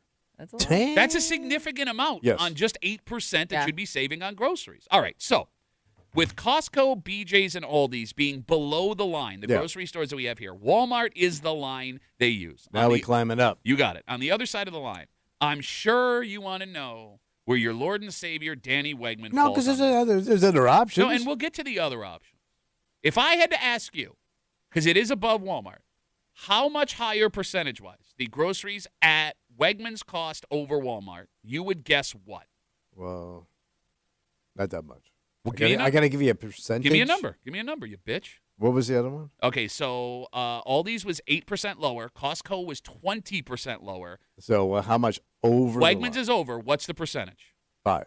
Kimmy, you want to take a shot? 12. Okay. On average, Wegmans was 7% more expensive than Walmart. And I know that sounds like a lot. But no, don't. Actually, I thought it was going to be more. It's like jump change. Obviously. It turns out it's actually one of the more economical options above Walmart. For example, if we look at Publix down in Florida, they're actually 20% higher on average. Damn. Trader Joe's was 24% higher. Wait, I thought they were they don't claim to be discounts. No, they're not. It's just they offer alternate options. Yes. Alternative and a lot of that stuff is like organic only, right? I don't go to Trader Joe's. I don't know. And Whole Foods is like Whole Foods. Put a pin. Oh, yeah. All right, so when we talk about Wegmans being looked at as like the premium option here, and in the last couple of months, there have been a lot of people that have come out and said, I'm not going to spend the money on groceries at Wegmans because it's far too expensive. Yeah. When you look at it compared to other grocery stores, for standard groceries, I mean, 7% higher than average, you are paying for an experience, but I would have thought just based on how people talk, it would have been more expensive. Well, because they do have expensive things there. Like the prepared food is expensive. Okay. It's there's a huge markup on that stuff. But if you're looking at canned goods and ketchup and stuff like that, yeah, I get it. The phone number is 252-WCMF, 252-9263. So with Publix, we don't have here, 20% higher. Trader Joe's, which we do, 24% higher. There was, by far, a leader for the most expensive groceries, and it is jarring. It's had a nickname for years. Okay, so that grocery store is Whole Foods, and they used to call it Whole Paycheck. Okay, so that was by far the most expensive grocery store in America. And again, they have, I think they're all organic. You can't get just standard stuff in there. Do you want to guess how much more expensive than Walmart, the average, Whole Foods is for groceries? Guess? Yeah, give me a percentage. 35%. 35%. Kimmy, you want to take a shot? I'm going to go 25. Prices at Whole Foods were on average 40% my higher gosh. than Walmart. That is a 60% swing Costco to Whole Foods. 60%. I didn't realize there was that big of a difference. So what does this all mean? The phone number being 252-WCMF, 252-9263. Despite the higher prices than Costco, BJ's, and Aldi, Walmart, Wegmans, Publix, Whole Foods, they're still doing well. Yeah. People still buy foods there. Sure. And it's not like people who shop at Costco, BJ's, and Aldi's aren't also going to Wegmans, Trader Joe's. Yeah, moving around a little bit. We used to believe What's that? That you could tell a lot about someone based on where they got their groceries. That they fell into a box, where they lived, how much money they made, what kind of job they had. Okay. But I think this study shows that's not the case. What are they showing? Well, look, Costco, at least based in this study, is by far the most economical way to shop. And you can get your gold there, too. That's Agenda sold gold, yes. right? Yes, it was. Yeah. Describe to me a Costco shopper. What does a Costco shopper look like? Oh, it's a family. Okay. A chubby family. They should. Family full of chubbies. They're not chubby. What are you talking about? I'm going to say most people that shop at those big box stores tend to be on the chubby side. None of that is true. That's why those grocery carts are the size of 18-wheelers, man. Because you're getting it in bulk. Everything's and chunky you look at packaging. your bulky-ass family. Your family's also bulk. No, he's just upset because he can't work the cart because they're too big. Bro, yeah, I can't. Oh, my God. My little It's arms, like this. My little arms can't handle the big man cart. I can't can do it. chin-ups on that thing. We got a big old cart, boy, boy. Tommy can't be apart. Here's the problem I have with Costco. So you asked me what they look like. I said they're a family shop. All right. So my husband and I shop there occasionally. Future We chubbies. never leave with what we intended to go Nobody there for. does. Yes. We leave with way more So stuff. how is it deep discount? Then well, it is discounted, but we're just buying more stuff because we're like, whoa, that's pretty cool. Oh, we need that outdoor TV. You know what I mean? Outdoor TV. Yeah, you're just, the second you walk into that place, you are bombarded with the most expensive impulse buys. Because they put them right up front because Yeah. it's seasonal, right? Yeah. Because you'll see all the fun summer stuff. Yep. Then all the Christmas stuff. Yep. Yeah. Then all the Halloween candy. They have a canyon of Halloween candy. Yes, you're right. But what's interesting about this, Yeah. based on their prices, the most busted of busted people should be shopping at Costco. But when you walk around Costco, that's not what you see. Well, you see everything. But like to Kimmy's point, they sell soft-sided hot tubs and giant big screen TVs. They'll sell you vacations. You can buy Yeah. a vacation at Costco. I mean, they have like a jewelry section, Yes. don't they? And Yeah. like when it comes to just strictly groceries, they have name brands. They have high-end meat and fish options. And then I'll ask you, tell me what a Walmart shopper looks like in your head. A Walmart grocery shopper. They're wide. Is there, okay, how about we do this? What grocery store are people not fat? How about that? Would that be easier? Whole Foods probably slender. No, okay. Take care of themselves. What I'm getting at is when you talk about Well, it's families. when you think about the average Walmart shopper, that used to be the punchline of all punchlines, right? Like tank tops, Cookie Monster pajama pants, right? Flip flops. Well, it was a Southern trash. Walmart used to be looked at as the lowest of the low to Yeah. get your groceries. And it's significantly more expensive than 3 other grocery stores that we have here in Rochester. I guess the point that I'm making is what we have thought about grocery shopping for the last 25 years Yeah. based on the prices we have in front of us is wrong. Okay. It's wrong. That if you want to save the most money, right, it's Costco, BJ's, and Aldi's. That Walmart is an average place to go shop. All right. 252 WCMF. Again, Consumer Reports did a study. They use Walmart as the baseline for average grocery prices because they're the biggest in America. And they found that the least expensive place to buy your groceries was Costco. Costco and BJ's are around 20% cheaper than Walmart. Aldi's around 8% cheaper than Walmart. On the other side of it, Wegmans was only 7% more expensive than Walmart, which was much better than Publix down in Florida, which was 20% higher, Trader Joe's, which was 24% higher, and Whole Foods, which was 40% higher grocery prices on average than Walmart. Because I'm trying to think, because Walmart sells everything, obviously, besides the grocery. But so does BJ's and Costco. Because BJ's has an automotive section and a garage. So does Walmart. They do? Yeah. Do they sell gas? Because BJ sells gas. So if there's, I think some Walmarts sell gas. So because Walmarts and Sam's are the same thing. Yeah. So like the Walmart in Henrietta has a gas thing that's attached to the Sam's. It's no longer a Sam's. Right. It's complicated. So it's kind of the same thing. I guess. But do they have a tank top that I could buy that says "Where's the beef"? Because summer's coming. With an arrow pointing down. Right down there, son. 252 Home with a WCMF. Whopper. Female body inspector. 2529263. You know what's weird? What? I had the "Where's the beef" tank top on a woman, and you had it on a man. Let's talk to Tyler. Hey, Tyler, how are you, buddy? Hey, what's going on? Hey, Tyler, what do you got? Just a quick comment. I was going to say, what about coupons? What about? I hate to say. Well, the thing is, it's like to save money at a lot of grocery stores, depending on which one you go to, and depending on the day of the week, because you can also use a lot of coupons to save money as well, and you can do that at a lot of different grocery stores. Here comes to Tyler with his his point, coupons. I know people that are loyal Tops customers because of those coupons. Tyler's got them in his fanny pack. What's wrong with having a fanny pack of coupons? It says, "Where's the beef" on it. And it's got an arrow pointing down. Right here, yeah, baby. Tyler's got a big old dong and a fanny pack full of coupons. Coupons. All right. Damn right. All right, Tyler, no, listen. I get where you're coming from, and I hear what you're saying. Kimmy, you were going to make a point. I'm sorry. No, I was just saying, I know a lot of, especially Tops for whatever reason, has a lot of loyal customers because of those Coupons. those weekly coupon specials. Where do you get them? Well, they can have them in the store. You can find them online. There are still papers that do it. But, Tyler, here's the thing. Go ahead. I'm sorry. Go ahead.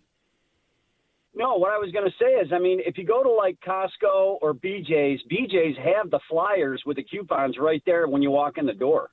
I mean, I'm not opposed to I'm not opposed to coupon shopping, right? But there is the time aspect of it. Like if you don't have time to sit down and figure out where it's the like deals homework are, to my shop. God, shut up. No, some people thrive. Like they love it. It's almost a hobby. Like, it's called like granny. the thrill of the savings.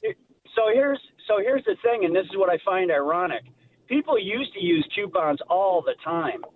I mean, like way back in like the 60s, 70s. Yeah, you clicked them 80s, out of the people paper. Used to oh God, yeah. People used to use coupons all the time, and it's like people got away from it. All right, well, here's why. Here's why. Yeah. So after, remember those shows that used to show the insane couponing? So stores wised up, and they started scaling back your ability to use coupons to save massive amounts of money. People were taking advantage. Exactly. Yeah. So that's why you're seeing less You coupon ruined it for use. everybody, Tyler. You and your fanny pack. Big old coupon dong. But they're still out there. And you can still use them. Tyler, thanks for the call, buddy. It is funny how a lot of people just toss it. They get that in the mail. They get that big coupon book in the mail. By the way, is it coupons or coupon? Coupon. I say coupon. I say coupon. coupon. Is it coupon? It's coupon. But I know some other people call them coupons. Coupon. That sounds fancier. It does. Coupon. Oh, my coupons. I've got a coupon. But yeah, they are still there. I think a lot of people just toss it to the side because they don't even want to bother. So, like, as we talk about where the grocery stores fall on this price index, the funniest thing about this study to me, what's that? For years, Wegmans fought tooth and nail to keep Whole Foods out of this area. Yeah. And Wegmans is also viewed as a premium grocery store. Yes, they are. Yet, their prices are a full 33% lower on average than Whole Foods. Yeah. You would, percentage-wise, save more money shopping at Wegmans over Whole Foods compared to shopping at Aldi's over Walmart. Do you understand what I'm saying? Yeah.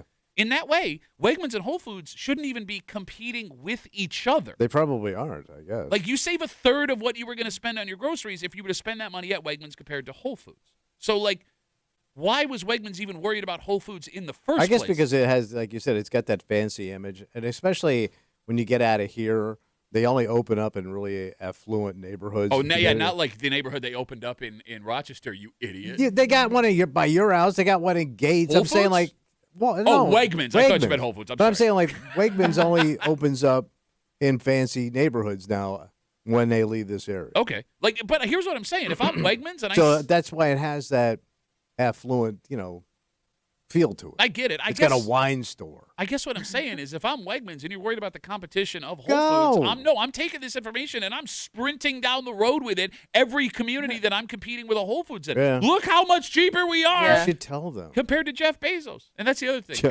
Guy's a billionaire. You don't need my money. Why are you 40% more expensive? Well, he's got rocket fuel to buy. Do we ever go back to the way we used to be with our grocery stores? What do you mean? Well, like you shopped at a place because you liked that place the most. I know you still live that way. Or like you shopped at a place because it was closest to you. Because like that can be one of the most frustrating parts of your life is driving past a grocery store on a Saturday because you know what you need is cheaper somewhere else. Yeah. You get what I'm saying? Or even worse, running to the closest place because you're short on time, knowing you could be saving money if you had 10 to 15 more minutes. Because you're getting boned. Exactly. Like, I mean, haven't we all had the experience of having to run into like a drugstore to get something? Well, sure. You get hosed. Yeah, exactly. Or even worse, running into a gas station to get like medicine. And it's 5 times what it costs at a Walmart or a Wegmans. I told you the time I had to buy Neosporin at a 7-Eleven. What'd they hit you for that? Well, that was back when you burned a woman in the face with a cigar bag. By accident. I was going to say by accident. And it was like $10 like 35 years. Yeah, it was like $15. And it's probably the tiniest little yes, tube. it was like a travel size. When we were at a hockey tournament, I had to spend $18 on a half a bottle of cough medicine for my kids. Oh my $18 at a gas station. For a shot glass of cough medicine. Thanks a lot, Sheets. We'll take one more call, 252 WCMF. Josh has got the last word. Hey, Josh, how are you, buddy? So I shop at 3. I do my core shopping at BJ's, and I do the coupons. I shop at Tops for soda and some other stuff, and then I shop at Wegmans as well. Okay. And how long does your weekly grocery store shopping take with your 2 3 weeks. store stopping? Well, we do the inventory. We figure out what we He does need, inventory, and usually we'll hit 2 within a morning. What are you running, a warehouse? Okay, he 2 says hours. He says we. So how many kids you got, Josh? I have 2 girls and then me and my wife. Okay, so we're a family of 4. Family of 4. All right. And Josh, I mean, like, Were you always this way, or did you used to have just one store you'd go to and not think about the budget?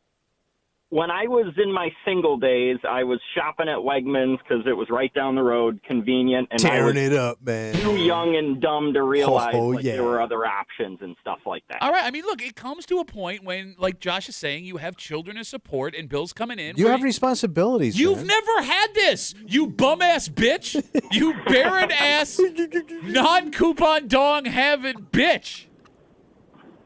I mean, BJ's makes it super convenient now because you can just do all the coupons on the app. Yeah, they had the cool guy. The BJ's app, everything's just right there. So it's not like you have to go looking for any of the stuff or anything like that. Backs his car in and everything. Bro, and then Tops, we really just mainly buy soda from Tops because if you've ever been in there, their soda deals, nobody comes close. Not even, you can't touch them. No, I was unaware of their soda game. No, it's so cheap. They're just leaving it in the parking lot. You can take it. You can hear the soda back there in his call. Josh, thanks for the call, buddy. Have a good rest of the day. I don't get why you get so mad. You get so mad. I don't know. It's like psycho behavior, man. All right, let's take a break. This was the story of the day in the middle of the day yesterday. Yeah. A man who was not going to be taken down by any law enforcement. He was eventually taken down, but he made a hell of a run for it. And the only thing more interesting than this story might be the Monday morning quarterbacks who had all kinds of comments on how he could have made it a little bit further. And we'll get to it next here in the break room on WCMF.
I mean, this part touched like parts of like half the towns of Rochester yesterday. Yeah, it sounds like and like when it comes to, I mean, an impressive run. It was a pretty impressive run, although you should never do this. There are two things that stand out from this story. The first one being there had to be a point where he knew there was no escaping, yet kept going. And why? Yeah. But the more interesting part, I think, are the amount of people who saw what this guy did, which, if we're using success by how long he was able to evade, and still thought they would be more successful. Okay. You're hanging out in the break room, Rochester's Classic Rock 96.5, WCMF. We will jump right into this massive police chase that went down throughout all of Monroe County yesterday. Right. It started at noon in Penfield. Police were alerted to a contractor's truck that had been reported stolen yesterday in Corbett's Glen. I'm sorry, the truck had been reported before yesterday. Okay. They located it yesterday in Corbett's Glen with a man inside the truck. Police approached the vehicle and told the driver to get out. What did he do? Well, he didn't want to get out. Authorities say he took off in a, quote, reckless manner and also almost hit multiple police officers in the process. Jesus. And after that, the chase is on.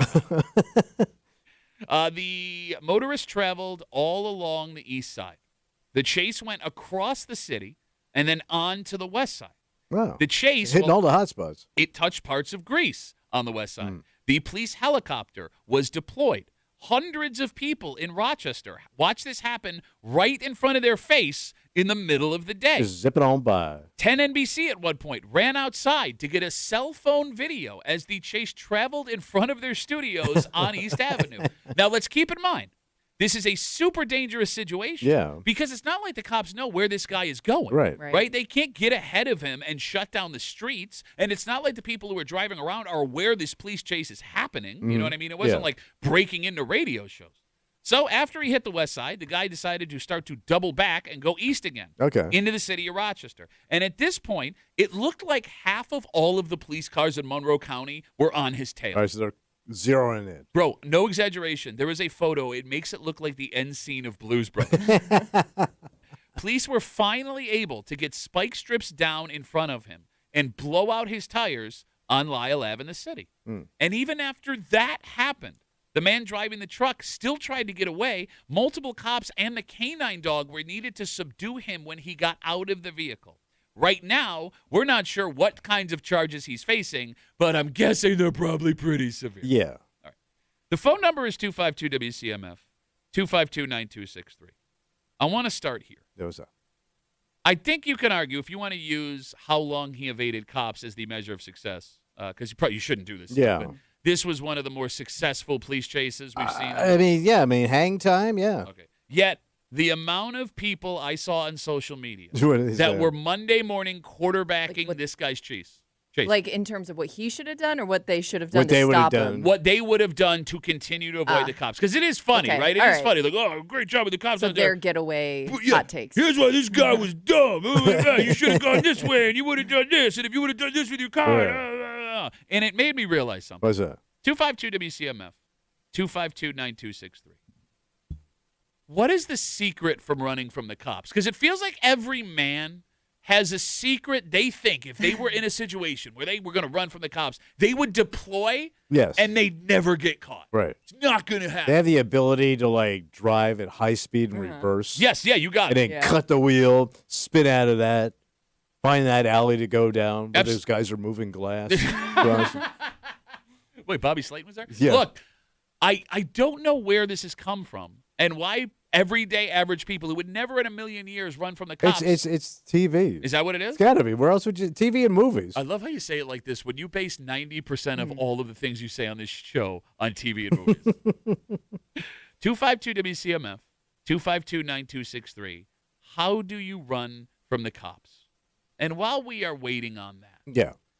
Yesterday during this chase, there had to be a point where this guy realized, I'm going to jail today. Yeah. Right? Like, you look in the rearview mirror, you see all the cops, you're passing intersection, you see more cops joining the chase. I mean, hell, he was on the run for so long, he legit could have downloaded a police scanner radio app and heard what they were doing. The point I'm making is, there is a moment in that chase where giving up is the smarter play. Yeah. Right? You're not going to hurt yourself. Yeah. You're not going to hurt someone or kill someone where the charges are 1,000 times worse. You could just pull over, lay down in the road, and stop delaying the inevitable. But you're making such good time. what keeps someone from doing that? It's got to be the adrenaline. Yeah. Like the thrill of the chase now, or the thrill of you're being hunted. And after a certain amount of time and they still haven't caught you, I feel Let's see how far I can go. Yeah. Okay, but there's two things against you. One, all of the cops. Yes. Okay. Yes. But all second, the resources are coming into play here. There is a limited time here. And like just your gas. Like That's what I was going to say. Like you got to be keeping your eye on that the gas gauge, so thinking like how much further can I get when I'm almost on E? Like I think this chase went for over an hour yesterday. If I'm wrong, tell me. It went on God. for a he went from Penfield all the way to Greece, down through the city, back over, and then back into the city of Rochester. Stopped and shopped. He saved 20% of Costco. Yeah. He did all of these things. Like, it's an insane amount of time. He must have had a full tank of gas. Oh, I would think. Yeah, especially it's a truck. Yes, it was a work truck. And it's got to burn and it's probably got equipment in it, right? Can you hear yourself right now? What? Don't even get me started about the upkeep. It's not worth the insurance on our work too much. Oh, not even worth doing it there. I don't know, man. Like, as much as even with the adrenaline, there would be a point where the adrenaline would start to wear off. The chase has been going on so long. How long does adrenaline last? Not long. Oh. I think if you run on adrenaline for an hour, your heart explodes. Oh, really? I don't know. I don't know either. Like, if I made it 15 minutes and I look in the rearview mirror and I see 20 police officers and every intersection I'm passing, there's cops. Yeah. Look, I know what's coming. Like, this guy, they had to, like, physically subdue him. That didn't look like fun. Just get out and lay down. It's over. Okay. There's no way you can win. But let's see if I can go for the record. What? I don't think they give a record. They must, like, inside the department. They tell you, hey, man, good job, but we got you. But you got the record. What, you think, they give you, like, a sash? Yeah, they probably get, like, you get up on the leaderboard. You get, like, it's like golf. You get roses around your neck like you're a horse. Quarter horse? Yes, yeah. Exactly. 252 WCMF, 252-9263. We're talking about this police chase that touched almost every part of Monroe County yesterday, from Penfield all the way out to Greece, back down through Gates, the city of Rochester twice. Yet, Monday morning quarterbacks were saying, well, here's what you should have done. Casper's on CMF. Hey, Casper, how are you, buddy? What's up, buddy? How you doing? Good, man. What you got? All right, so I work on East Ave, and I seen that happening. So you got to think of it like this. That guy must have been in GTA in his head the whole time. He was going. He was going. He was not getting caught. He didn't care. He was trying to either get to the dope house or get the hell away because he knew he was done. He was done. What? You heard him? Done. He was done. No matter what. Them cops. He's lucky that was all on camera because them cops would have did a lot worse to that guy if you really think about it. Casper, thanks for the call. It would have been, what for? What the hell was that? Go out there and get that skyhook and give him what for. Casper grew up in the middle of Kentucky. What was that? What was that accent? A lot of Grand Theft Auto references from millennials listening to the show. Nick writes, well, Duffy, if Grand Theft Auto has taught us anything, you drift the whip until you hit a paint shop, then your wanted level is instantly gone. I guess I hadn't thought about that. Do you think, like, guys surprise themselves when they're in these situations? Like, how well they're able to, like, dodge things that they probably. It's not like you get to practice this. No, you're right. Nobody practices running from the cops. Like, you're right. You're going to find out how good you are at this right now. Yes. In panic driving. Yeah, exactly. Cole writes us on Instagram. I didn't think of this genius idea. What? Depending how fast you are on your feet, if you run fast, go through backyards, and hop into an empty garbage can, it's that simple. Oh, sure. I don't know. Close out the clothesline and change clothes. I don't know if he's joking or not. I hope he's joking. I can't be sure. Right? Because here's the thing, man. Like, when you are running from the cops, the deck is stacked against you in so many ways. Because there are already police patrolling every single town you'll drive into. Right? They'll be waiting for you. And they train for this. Like, Kimmy, you brought up the idea that you're not going to know how good you are until you're in it. Right. They know. I don't know where you'd get that training from. Exactly. Like, these officers have practiced maneuvers for specific types of driving. Their cars are designed for this. They're on the same team, so they're going to work together to stop Yeah, you. they can talk to each other. They have specialized equipment. But I guess the most important thing, and maybe we're more plugged into this because of the job we do. What's that? Like, we cover the news for a living. When is the last time you heard of someone getting away from police in a car for a chase the cops didn't call off? Do you understand what I'm saying? That he got away with. Yes, like they were still actively trying to chase him, and he just disappeared. I don't think it's ever happened. I'm sure it's happened at some point, but I don't remember the last time it did. I can't think of one. Not to mention, yesterday, in this specific circumstance, this guy tried to run from all of the cops in the middle of the day. Yeah, broad daylight. Even if the cops lost him, this car had taken on so much damage and had become such a topic of conversation on social media that just regular citizens would have been taking videos and posting where he was for the rest of the day. Yeah. Right? Yeah, with the amount of cameras, you can't do it anymore. There was no way for him to escape, and he still tried to go. Yeah. More Instagram messages coming in, because we were asking how you do it, these Monday morning quarterbacks. Yeah. Troy writes us on Instagram, Duffy on WCMF. If you're going to run from the cops, you got to plan on the run. Stash another getaway vehicle in a parking garage and swap it out. Boom. Oh, I need 2 cars. Yeah, now you get away. Okay. So how do you plan on the run with another car ready to go, Troy? You know what they call that? The old switcheroo pad. All right, so from this point on, I'm going to go out today. I'm going to go to the Ide Family dealerships. I'm going to buy another car. Right. I'm going to have it constantly stashed in a parking garage, just in case at some point you got it, buddy. I have to run for the cops. Also, car. I'm going to have to go once a week and drive that car around, right, to avoid rot. Make sure it's good. Yeah, because God forbid I'm running from the cops, dead battery. Yeah. Now I'm F. No good. Did you get that from Casino, Troy? Did you get that from Casino? I don't know, man. Like, the other weird thing is the amount of people that won't admit it that were kind of cheering for this guy to keep going. Well, you kind of want to see how long it could go, I guess. Well, but then you're kind of cheering against the cops trying to get this guy on the road before he kills somebody. Yes, and that's or the thing. Himself true. Or a cop gets killed.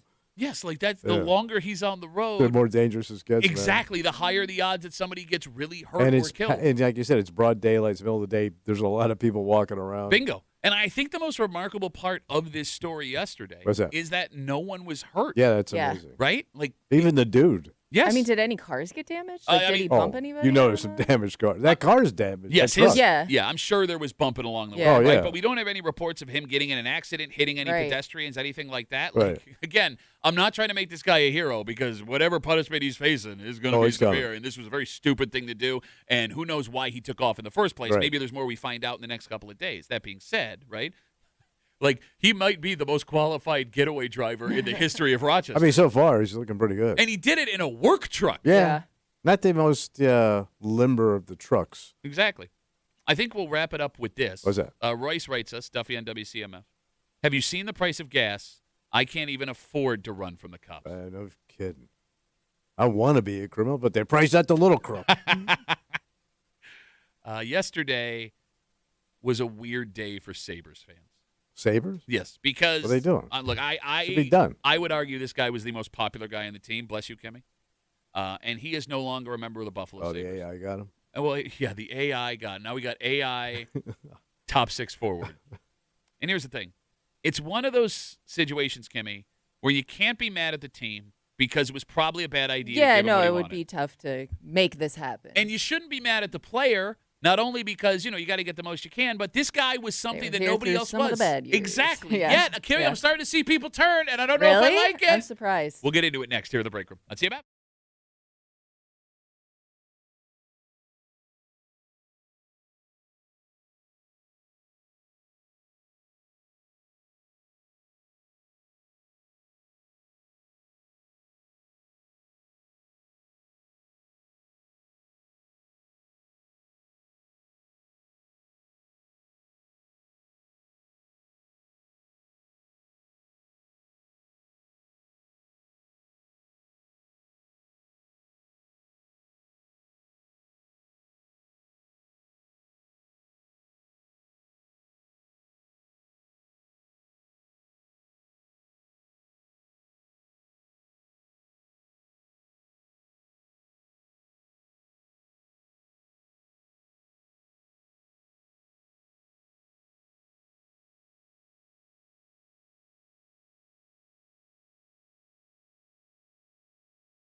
As a sports fan, there are times where you can be furious with your team because they will not pay your favorite player. Right. That person deserves the cash. They can afford them, and they need to keep them around. What are you, being stupid?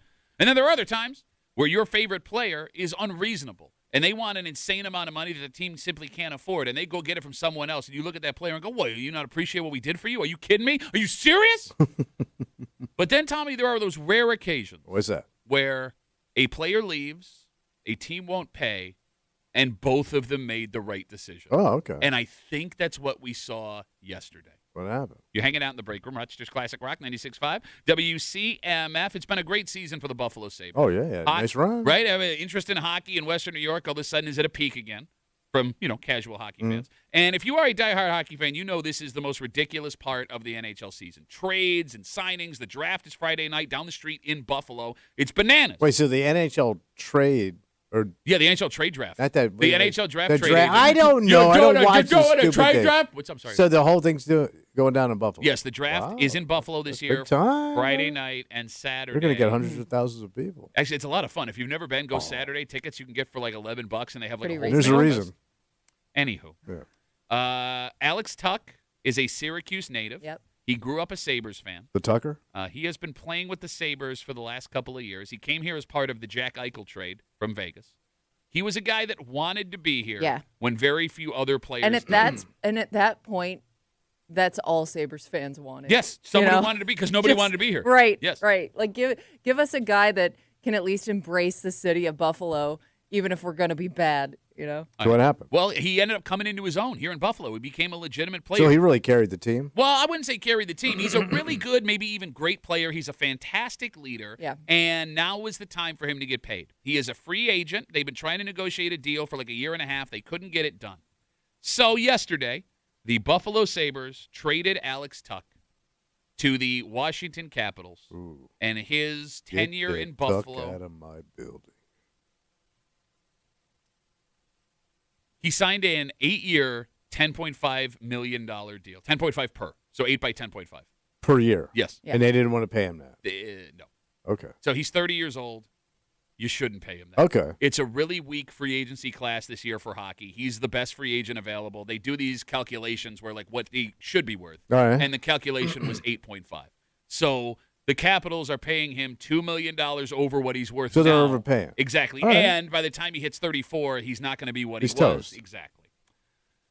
The Sabres should not have given him $10.5 million a year. And as sad as I am to see Alex Tuck go, because he might be he probably was my favorite Sabre. Yeah. I understand they shouldn't have done what they did. At the same time, Alex Tuck, Kimmy, should go get his money. Oh, yeah. Yeah. Right? Why wouldn't you? You know. That's the game. I mean, especially when you're always old. It's always tough to see those beloved players that don't get to enjoy the team during the good years. Absolutely. And it feels like there could be some good years coming up. Yep. And that guy isn't going to be a part of it, even though he kind of helped get them to where they are. He did. Today. I think he was a huge part of getting them there. So it's like, unfortunately, like I think that's how teams get successful. They're not afraid to move on from those players. Yeah, you're right. It just sucks to see. No, you're right. It's like it really hurts me. I wanted him to sign. I wanted him here, but I can't. I do think you could make the argument that this is one of those rare occasions where the team was right, the player was right, and it means that the player can't be here anymore. So it isn't because they chinched out. Well, no, Sabres. You shouldn't have paid him. No. All right. Because I'm starting Well, to who They are would gonna have loved get? to keep him if he took less money, but if you're him, why would you? Exactly. Is there some guy in the draft they can grab? Well, they have guys already on the team that are there. There probably is a trade coming before tomorrow. I would assume there's a big deal coming before tomorrow. To fill this guy's role. Either his or a goalie situation. Right. It depends. But I started to become bothered, Kimmy, when I saw Sabres fans mother effing Really? Alex Tuck yesterday. Yeah, especially like semi-hometown kid. He's a hometown. He was a Sabres fan his whole life. Right. But they argued that he didn't take the money that he should have taken and that he's dead you to them. should be loyal. Thank you. And, like, he was loyal. He was Yeah. loyal. No, He I'm stuck it with out you. Everybody here. would I'm take with the you. money when you're waving that Just kind of the money fact that he around, man. went there in the first place. And look, but that's just it. Money aside, right? I agree with you. Take the $10.5 million, but I don't see this as a greed thing. Like, he held up his end of the deal while he was here, man. He was everything you wanted. No, it's a Fell business, short right? in the playoffs a little bit. Oh, but again, like, that's a performance issue, right? No, that's he what I'm said saying. the right That's what I'm things. saying. He did the right Do you things. Oh, think he's a it would good be- person. He is.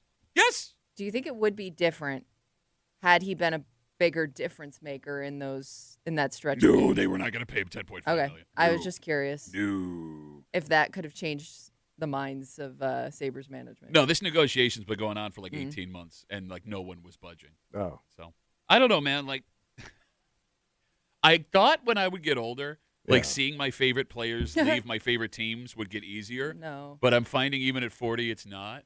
Hard to put him down. Well, because it almost gets worse because you're like, he's a good guy. He is a good guy. He's a really good guy. You want to work with that guy. Thank you. Yeah. Like, there are two guys that left recently that really bothered me. Like him, and then like when Sam Reinhart left and went and played with the Panthers. Like, I understand why he went. Like, I get it. I don't hold it against him, but it was still really sad to see him go down. Especially because they spend especially the guys who have spent their whole careers here from Rochester to Buffalo. Yeah. Yeah. Yeah. Why are you laughing? You don't get it, man. He doesn't love anything. No, again, you don't love anything. Not attached to anything. Coworkers, friends, family. No. I can't watch the hockey. I can't watch the hockey, bro. I can't do it. You've never like had somebody that you worked with that you were sad to see move on? Oh yeah. Who? I can't think of one person. I know, just people I liked that, I wish they were still here. Yeah, for sure. yeah, absolutely. No, you liked him so much that you went back right the air the next day with absolutely no complaints and did your job. Yeah, man. Well, you got to move on. Let it go get the money, but they didn't get the money. What happened? 252 WCMF. The Buffalo Sabres, after not being able to sign forward Alex Tuch, traded his rights. They signed him and traded him to the Washington Capitals, an 8-year, $10.5 million deal for Tuch. The Sabres should not have given him that money. Tuch, with the ability to get that money, it's one of those rare occasions where, like, hey, you got to go. Best of luck. Yeah. Everyone should be happy. There is good news, however. What's the good news? You talk about locking down the players that have spent their careers with this team. Zach Benson, who is a Sabres forward, came into his own in the playoffs. Everybody the Zaxer, yeah. Everybody that watches hockey fell in love with Zach Benson. Tough, gritty, easy good, name. Crap talker. Exactly. Gets after it, I hear. Yeah, the Sabres locked him up long-term yesterday. Yeah. A 7-year, $7.5 million per deal for Zach Benson. All right. So he's sitting on $50-something million now. Don't go crazy, kid. He's 21. I know. He's 21. Wait, is he? He just turned 21. Okay, I was going to say, I didn't know if he turned 21 yet. He is 21 years old, and he has Multi millionaire. He's got $55 million guaranteed coming his way. You're kidding me. In the NHL, the contracts are guaranteed. Oh. No matter what happens. Injury, trade, release. I was wondering why they do seem a little bit lower, but that makes sense. It's guaranteed money. God damn. So what? Rich. I cannot imagine the trouble I would have gotten into if when I was 21. If you would have tried harder when you were playing hockey, maybe you could have made it. Well, they called me the Zach Benson of beer league, even though Zach Benson hadn't been born yet. Yeah. So let's take a break. What's the matter? Look, we're a show that's used to creep, right? Like we have a segment called the Creep. Yeah. That'll be happening tomorrow. You exist, right? There's videos that videos posted on social media yesterday of you thumbs up in your penis into a camera. Well, that was going to be my sex pic. But like, there are still things that are so creepy it even like chills us out. Oh. And there's something about this specific fetish. Yeah. Fetish? It's a fetish, and it's also illegal. This man, who is a little up there in age, is going to be doing jail time. I didn't know this was still a thing. You saw the story too. Yeah, and I was like shocked. People still do that? It seems that there is technology still being built for these people to do that. And we will tell you what this man was accused of next here in the break room on CMF.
yeah.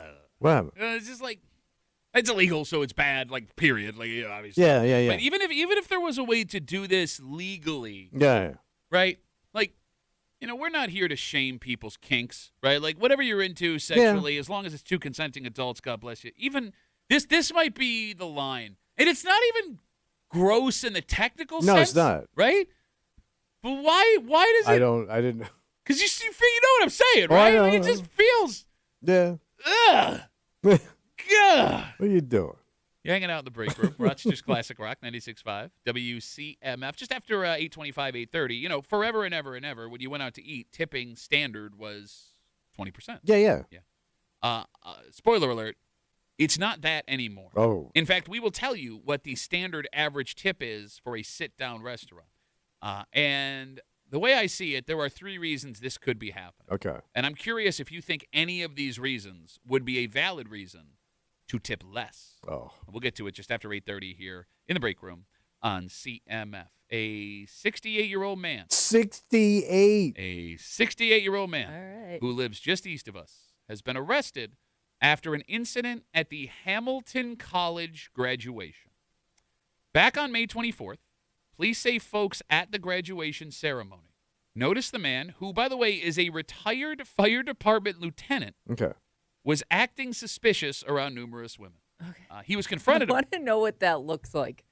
Acting suspicious. Well, I'll explain. Okay. It's all going to be clear in a second. Yeah. All right. He was confronted about this at the ceremony, and he quickly left. However, authorities watched surveillance video from the event, and they say they realized what he was doing. Mm. Police believe he was using a hidden shoe cam to my look at God. women's private parts. Okay. So it's a GoPro in your shoe, basically? Yeah. It's a toe pro. Okay. Thank you. Thank you. So he was probably getting really close to women, I'm guessing, as he was And getting- talking to them yeah. or standing near them. Or behind them, sticking Yeah. his shoe under Yeah. their dress and Get a trying- panty shot. You got it. They have a pretty good reason to be suspicious of this specific man Yeah. because, you see, this wouldn't be his first rodeo. Oh. Back in Well, you got if you're going to invest in the technology. well, Kimmy, he's really dedicated. Okay, all right. Back in 2009, this same man was sentenced to 2 to 6 years in prison. Wait. In 09.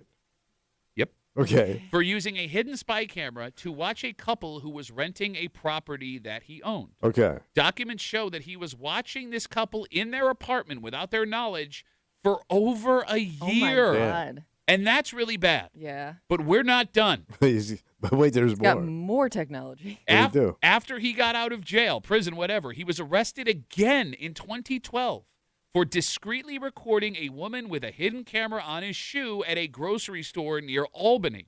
For that incident, Yeah. he was given 2 to 4 years in prison. So back to the slammer. You got it. So this guy has already gone to prison twice for 2 camera Yeah. sexual-related offenses, and he's being accused again.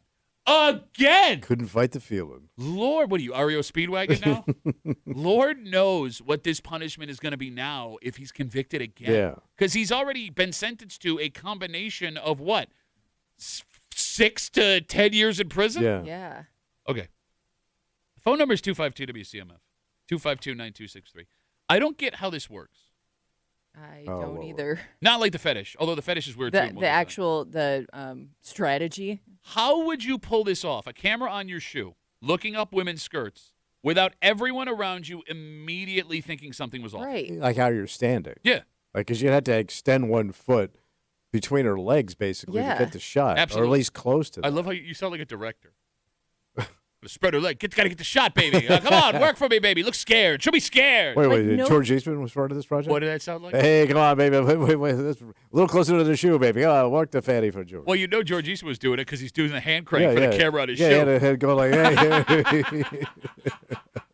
Short of like dancing with somebody or like hugging somebody, I Okay. don't know how you get your foot into that position. You'd have to extend your foot. It would be weird to stand like Yeah. that. Like you'd almost have to stand like you had like a back problem. yeah, but he's 68, Yeah. so maybe he could say, yeah. I guess, but then I would. But if you did that to me, I'm gonna move back because I feel like I'm in your space. I'm guessing Not he's doing. standing there. I'm guessing he's doing this to people that aren't aware he's around. Like Yeah, you're coming up it from would the have to back, be. and then like casually sticking Yeah. your foot underneath their dress. But this is what boys used to do in the 1950s at like Catholic school. yeah.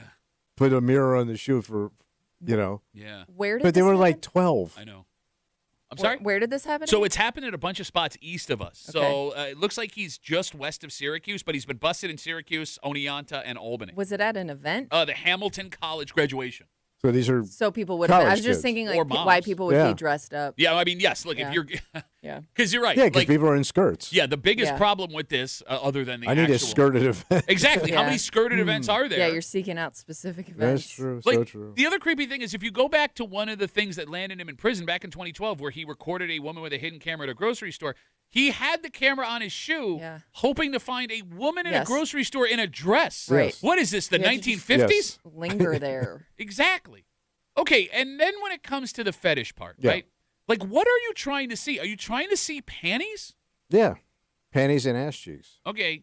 But, like, I'm guessing this kind of commitment, you want more than panties, which means not only do you have to look for a skirted event, you would have to hope there's enough women in dresses that aren't wearing panties where you're going to get, like, the golden shot. Oh, the raw deal. I'm also wondering like what you're actually seeing. Like is the camera that good where you can Well, if it's a get a GoPro, clear it image? probably is, I don't yeah. think you're Yeah, but I'm- taping but a I'm whole even- GoPro to your but foot. think Well, about what it, kind like, of spy cam do you think have? about how difficult it would even be to see with a camera. Like it would be like dark under there, obviously. Oh, that's why you got to have a flash. Yeah. That's what I'm saying. Like you would need some kind of light to see what you're trying to see.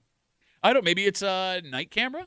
Oh, Like a maybe. dark Oh, so it's like Something a that. green vision Yeah, camera yeah, like it they looks use like- like in Desert Storm. Yeah, he's fighting Osama bin And- Laden and- between your cheeks. Yeah, and her legs would have to be apart. I don't know. I guess I just don't get what you're actually getting out of this whole thing. All right, can I ask an adult question? Yeah. All right. 252 WCMF 252-9263. Again, we're talking about the 68-year-old man. He was arrested after an incident in Hamilton College's graduation just east of us. Police say that he had a secret camera attached to his shoe that he was using to look under women's skirts, and they were right to be suspicious of him. He's been arrested because he's already done 2 separate stints in prison for camera sexual-related offenses. Another one just like this at a grocery store in Albany where they say he was looking under a woman's skirt. There.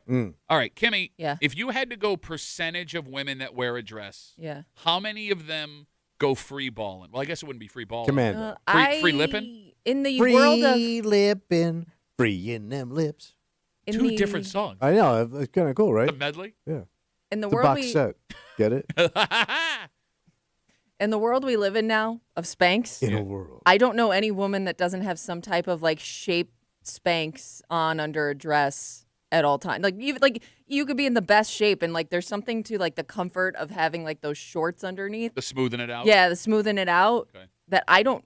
I mean, I'm sure that there are still some women that prefer to not wear that, but most of the women I know So it's almost do. like wearing bicycle pants yeah, under a dress. just in case you catch like a gust of wind. It's, Wah, wah. Well, like, think about how disappointing that would be. That's what I'm saying, yeah, man. I don't know how much you're seeing, I guess is my But there's point. got to be some pantied women out there in skirts. Well, Okay, no, but even still, you're not seeing what you think you're going to see. you're just seeing panties. Yeah. But I mean, but it also must be the thrill of the hunt. Like you're Yes.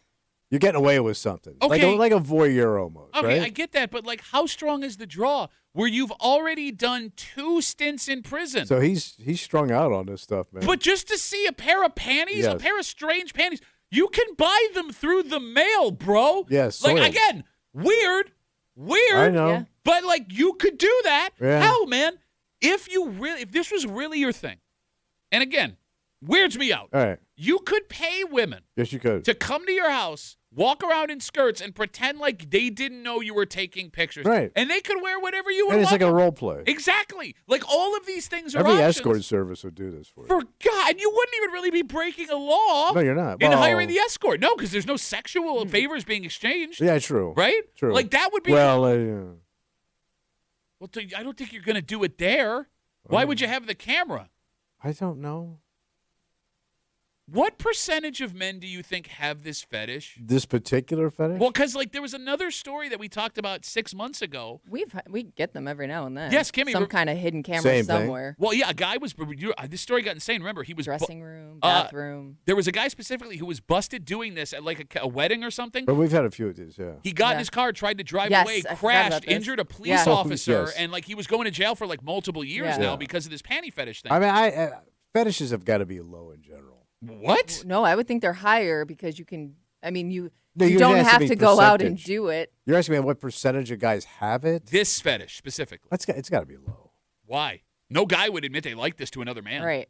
Well, then we'll never know. That's what I'm saying. Something you're I think seeking on your computer. I think when they look at like who looks at what on porn, like free porn sites, Yeah. they kind of know where your head's at. Yeah. Upskirt videos are there. Oh, I know they They are. But, I mean, exist. listen, there's every kind of whatever you're into is there. But I mean, I usually guess a lot of that stuff's in the lower. You know, the fact that you're fighting so hard. That Yeah, I don't know what nobody's- you're talking about. Uh-huh.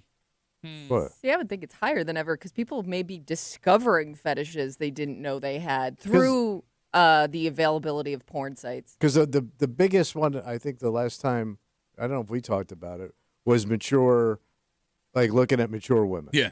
Older women. Well, yeah, you want Because it's guys my age wanting to look at women of my age. Oh, I thought it was guys my age fantasizing Yeah. about having a retirement. Oh, yeah, you're not going to do this. So. Yeah, look at you and all that 401k. Show me that 401k. That's that. Well, no, I mean, I would also make the argument that this fetish may be increasing because of the technology that exists to pull it off. Yeah, but like you're saying, like the Yes. women aren't wearing skirts or panties like that, like in the old days. So what are you seeing? To Kimmy's point, I don't know how many women go out on a daily basis and go wear a skirt. All right, well, maybe that's why this guy went to this specific event. Like you would have to like find Go to a wedding like or something. places where women are dressed up, and that would be things like that or church. Oh, here we go. Now here comes old man bitching that women don't dress like they should. They anymore. don't. Oh my God. They don't. How did you they- manage? Yeah, they don't get dolled up, even for the pervs. How did you manage to have an old man take in pervy shoe guy? But you know I'm right. No, there are things you can go to every day where you'd find women in skirts.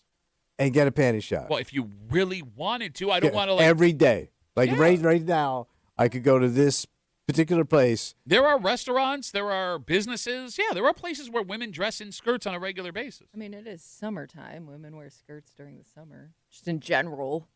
All right. I Not ain't that I'm saying encouraging being a weirdo. No, but- and you don't do this. Come on, gals, put on your summer dresses. Put on them panties. Well, I mean, so going down the road of how common this fetish is, I think what might be the most bothersome part of this whole story Yeah. is the hidden shoe cam he Yeah, was using. Why does it exist? Well, okay, so the question is either did he come up with this idea, Like a spy cam attached to a Oh. shoe. or does this exist? Kimmy, can we check online if I can buy a shoe with a camera in it? Oh, why would you want Well, that? that's It should just also it. come with a GPS to track that person. Yeah, I agree with you, but like if it exists, if the technology exists, that means there are way more men than we think that are into this You know because what they wouldn't sell it if they weren't making money on it. You know how like bathing suits now are pretty skimpy on women?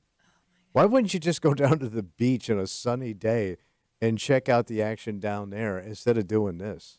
If you want to see panties or something that's similar to a panty. Do you Don't hear go yourself stare at talking? women in bathing suits. That is also creepy. Yeah, Well, I but get you- it's not illegal. It's still creepy. Yeah, but I'm saying if but you wouldn't get busted. Is my point. You could you just sit there and watch hear the girls go by. The words that come out of your mouth.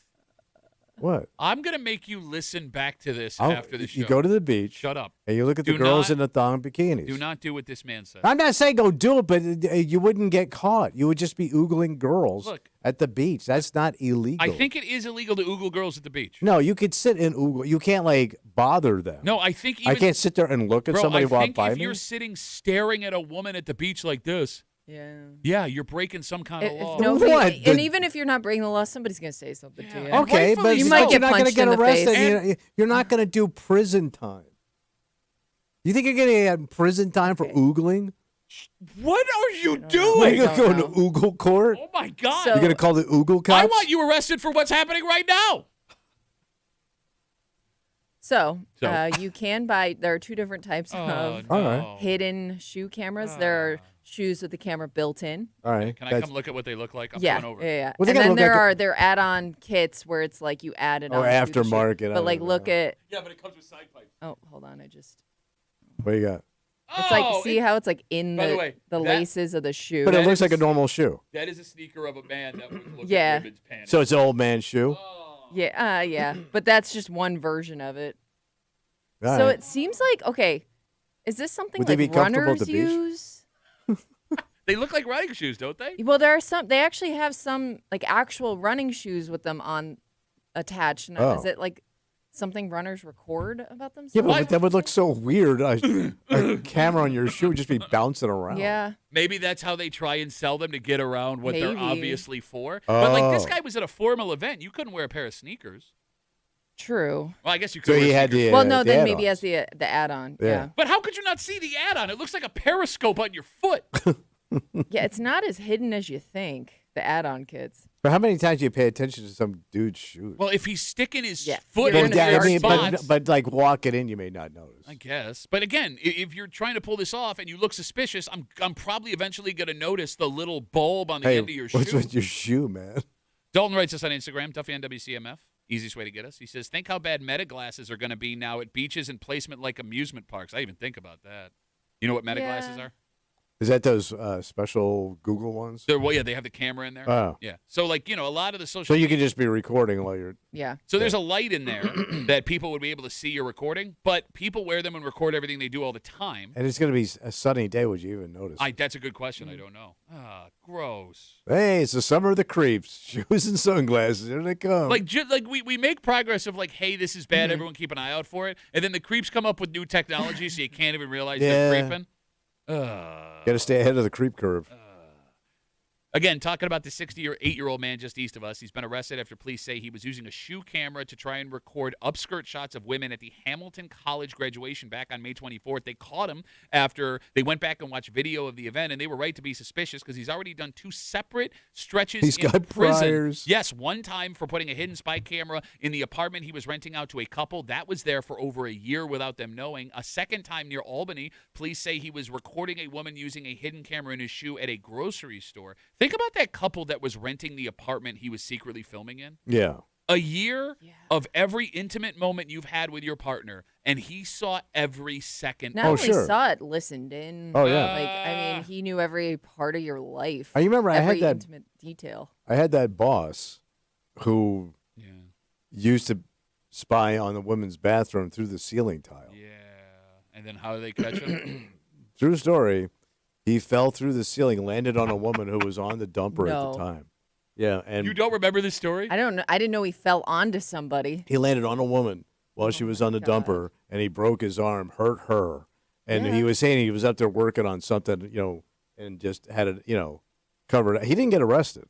He didn't lose his job. What world did you live in? That is insane. What world did you live in where a dude was obviously watching a woman take a dump, fell on her, hurt her, broke his arm, and not only was he not arrested, he kept his job. Oh, yeah. How do you go to the break room the next day?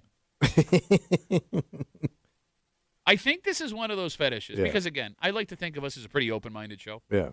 I think this is one of those fetishes where if you found out a buddy was into it, he's not a buddy anymore. But no, you. One of your buddies has yourself. a fetish. Okay. That's there are fine. fetishes I can handle. Yeah. Right? Maybe I'm not into it, but okay, fine, as long as everyone's consenting. Well, they're all any consenting fetish. But even if he was like, yes, I'm watching fake upskirt videos and pretending they're real, which exists, right? Like even that would be like, I don't know if I want to be around you anymore. I don't know if I like that. But every guy has something he likes to look at that's not when you start looking at porn, you probably go down this road of looking at. Sure, fine. But Pat's saying but that's between consenting people. Like right. But if you knew that, you said you would have a problem. No, not all fetishes. I'm saying this specific fetish is the one where I'm like, well, okay. No thanks. I mean, there's a lot of nasty fetishes out there. No, I get it. I got it. Now again, okay, you absolutely do this. The way that you are talking, I've been talking for the last 10 minutes. Guys, it's normal. I'm saying, Well, I listen. Aren't we supposed to be accepting now of people? Of men with secret shoe cameras that are trying to No, take not that, photos? but in fetishes in general. Again, I said I am open to most and fetishes. if your buddy tells you he has a fetish and it's a legal fetish, you shouldn't hold it against him. Again, I'm not saying fetishes in general. I'm saying give him a hug. Specific he might be fetish. into it. I don't know. Maybe that's his fetish. And now he's got a video of my balls. Big old bear hug. I'm into bear hugs. So 20% has been the standard tip since the beginning of tipping has started. Yep. And I knew I told you this was going to happen, and I know why it's happening. Oh, you know why it's happening. I said it here before, and as soon as this got announced, I go, man, you just rang the Chin's bell. Find out why the Chin's bell Bing, bang, bang, bang, bang, has bang, led bang, to bang, lower bang, bang. tipping on average. Next here in the break room on CMF.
Oh, I called it. I'm going to tell you. I saw this a while ago. And I called it, Really, you called it? Because you didn't even know this was a thing until I just brought it up. No, but I knew this was coming. All right. I cannot wait because I have actual data here to share. Yeah, I got a little data up here. You have no data up I there. got data. You're hanging out in the break room, data. Now you got me mispronouncing words. You're hanging out in the break room, Rochester's Classic Rock 96.5, WCMF. As a reward for listening to this garbage, you can go to WCMF.com. I'm going to get. Enter for your chance to win a pair of tickets to see the Guess Who with Don Felder July 7th at Empower FCU Amphitheater. Tickets are on sale right now at livenation.com. Excuse me.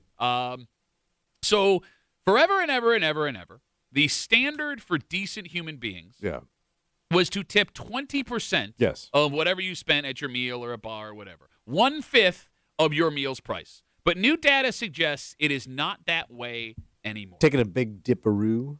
So not so much of a big dip. Yeah. A new report says the average tip in the United States has fallen to 18.8%. All right. So not a massive drop, but it is a sign that we in America have decided tipping is not as important as it used to be. So we have it here. There is proof that it's there. In fact, the old tips actually used to be slightly above average of 20%. I just teased this coming in, and you said you called this years ago, and you know why it's happening. Yes. Tell me. Because as soon as they said we're going to eliminate income tax on tips, that there will be no tax on tips, I said people are going to start chinsing out. Because as soon as they heard that, even before it was a law, people are going to go, well, they're not even paying the tax. Why am I giving them 20%? I got to pay 20% on the money I'm handing them. Okay. And that's how chintzy people operate, because they don't tip on the tax. Okay. They don't tip on the alcohol. They try to find every reason to chip away at the tip. All right. So first off, now just to make sure everyone's clear. Yeah. How people thought no tax on tips was going to work and how it's actually, quote, working, totally different. But it doesn't matter. They hear that and they go, I know. I'm not just automatically assuming. I got to pay all my taxes but on my BLT.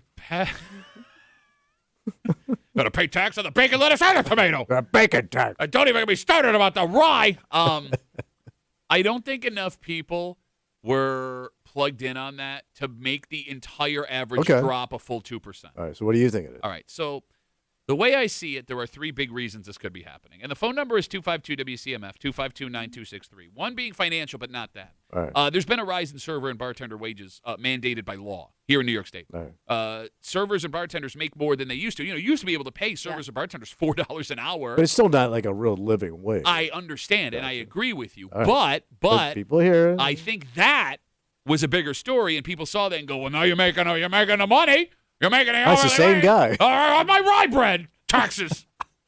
Two. Yeah. I mean, just simply people are being pinched in their own wallet. Folks are looking to save cash anywhere they can. So let's say you go out for a $100 meal, which is not hard to do anymore. Yeah. Right? Your family, $100. What's she eat?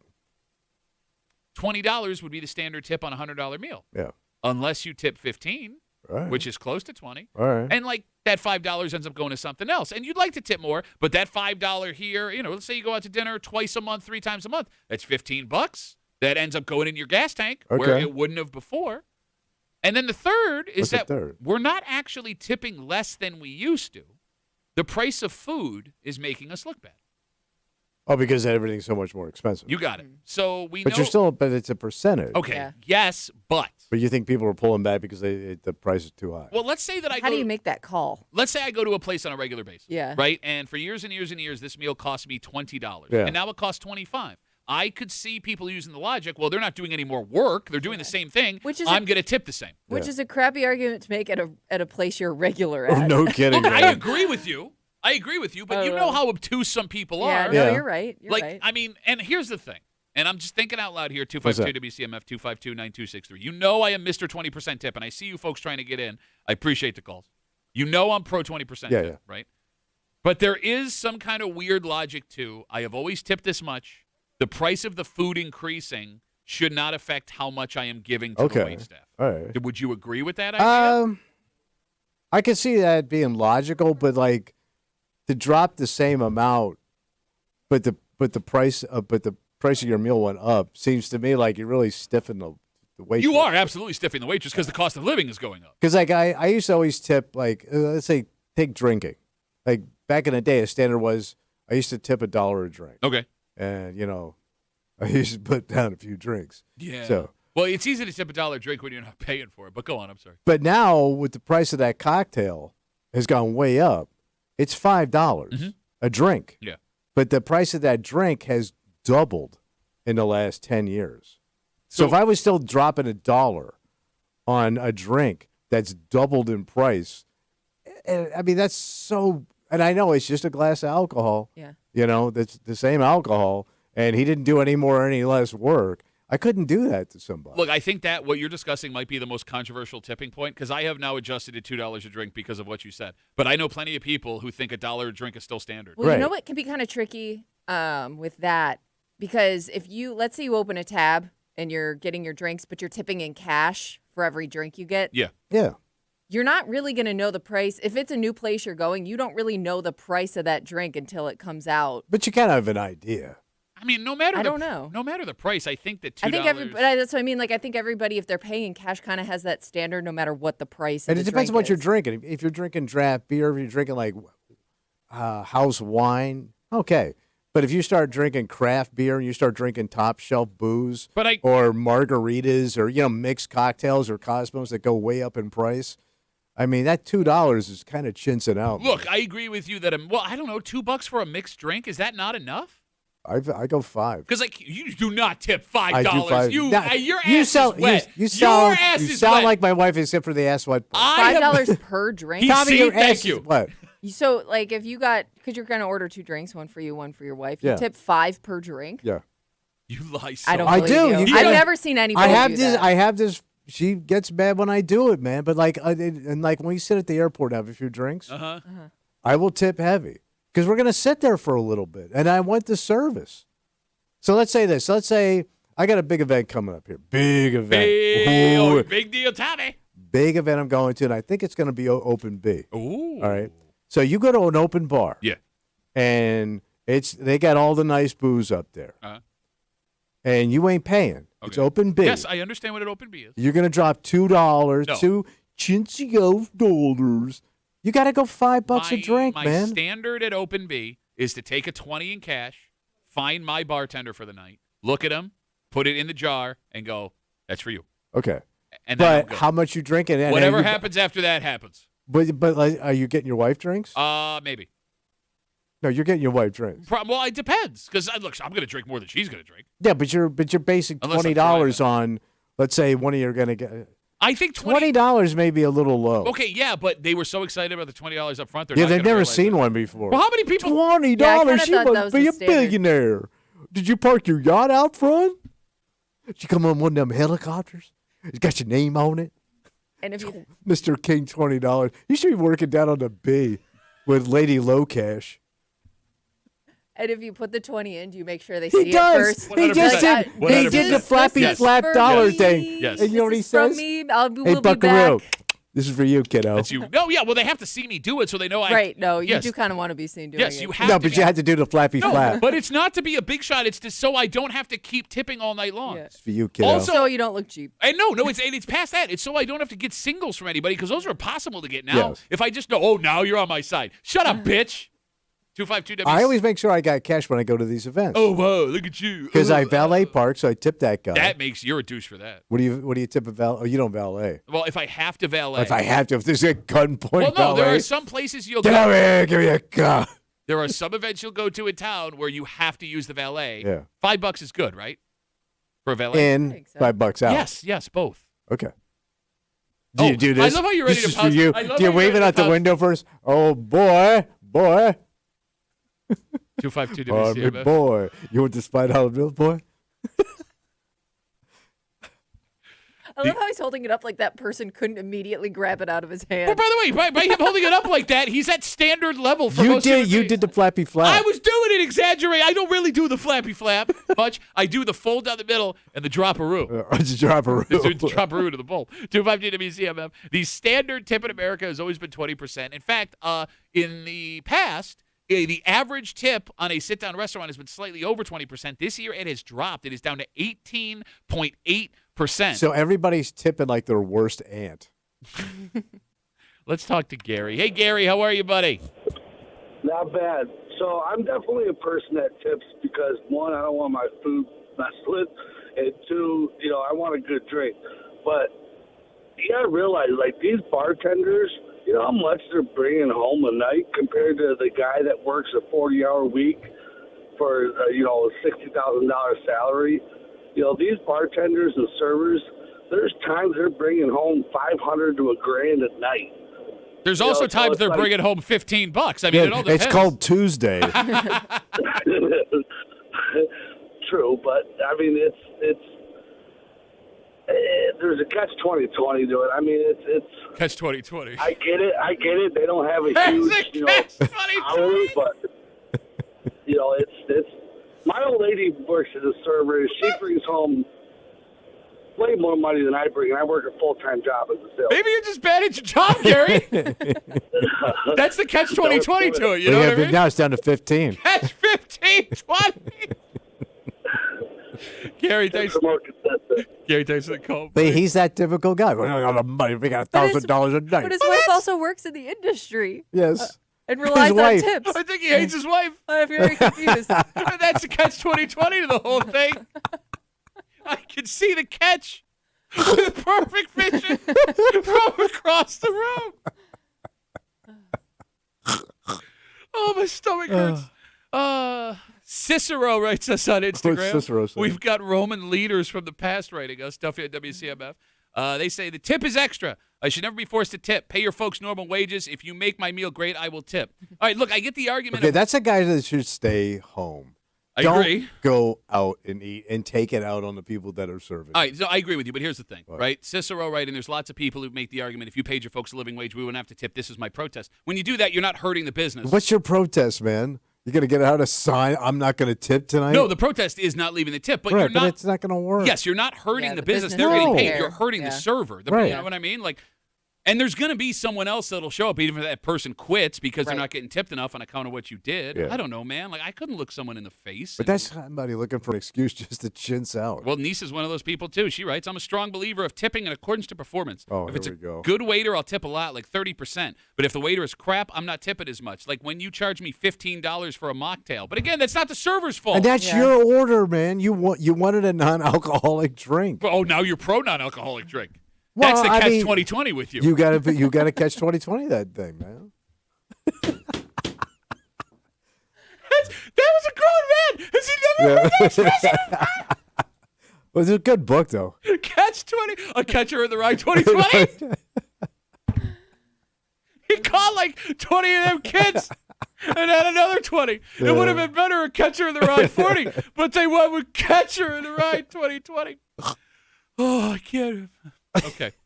To wrap this up, we're talking about standard sit-down service, you know, the traditional way to tip. Yeah. I lost my spot. I'm sorry. Where the real controversy shows up in this study. A job that the quick service tip position. Do you understand what I'm saying? Where they go down the line, they'll make you like a bowl or something, and then they flip the iPad around and ask you. Do you want to guess what the average tip is? They get a really low ball. Take a guess. Because it'll give you options, right? It'll give you a 10, 15, 20 normally. I'm going to go custom. 10. They go to the lowest option. So you're guessing it's the average is 10. Kimmy, you want to take a shot? Yeah, whatever the lowest is that you can hit. The average tip on a quick serve restaurant is 15.8%. Only 3% lower than a sit-down restaurant. So people are just hitting like the middle option. Then. Yeah. Which is total human psychology. You don't want to look like a chintz. No, you're right. But you don't want to spend the most. Yeah, because the flip of that screen is automatic judgment from the people behind you. Oh, yeah. Yep. Because, maybe the server can't see what you're tipping, but they're going to see the total in the end. Yep. But everybody behind you is going to see whatever you choose to tap. And that's where they get you. And that's probably why it's higher than probably most people would like it to be.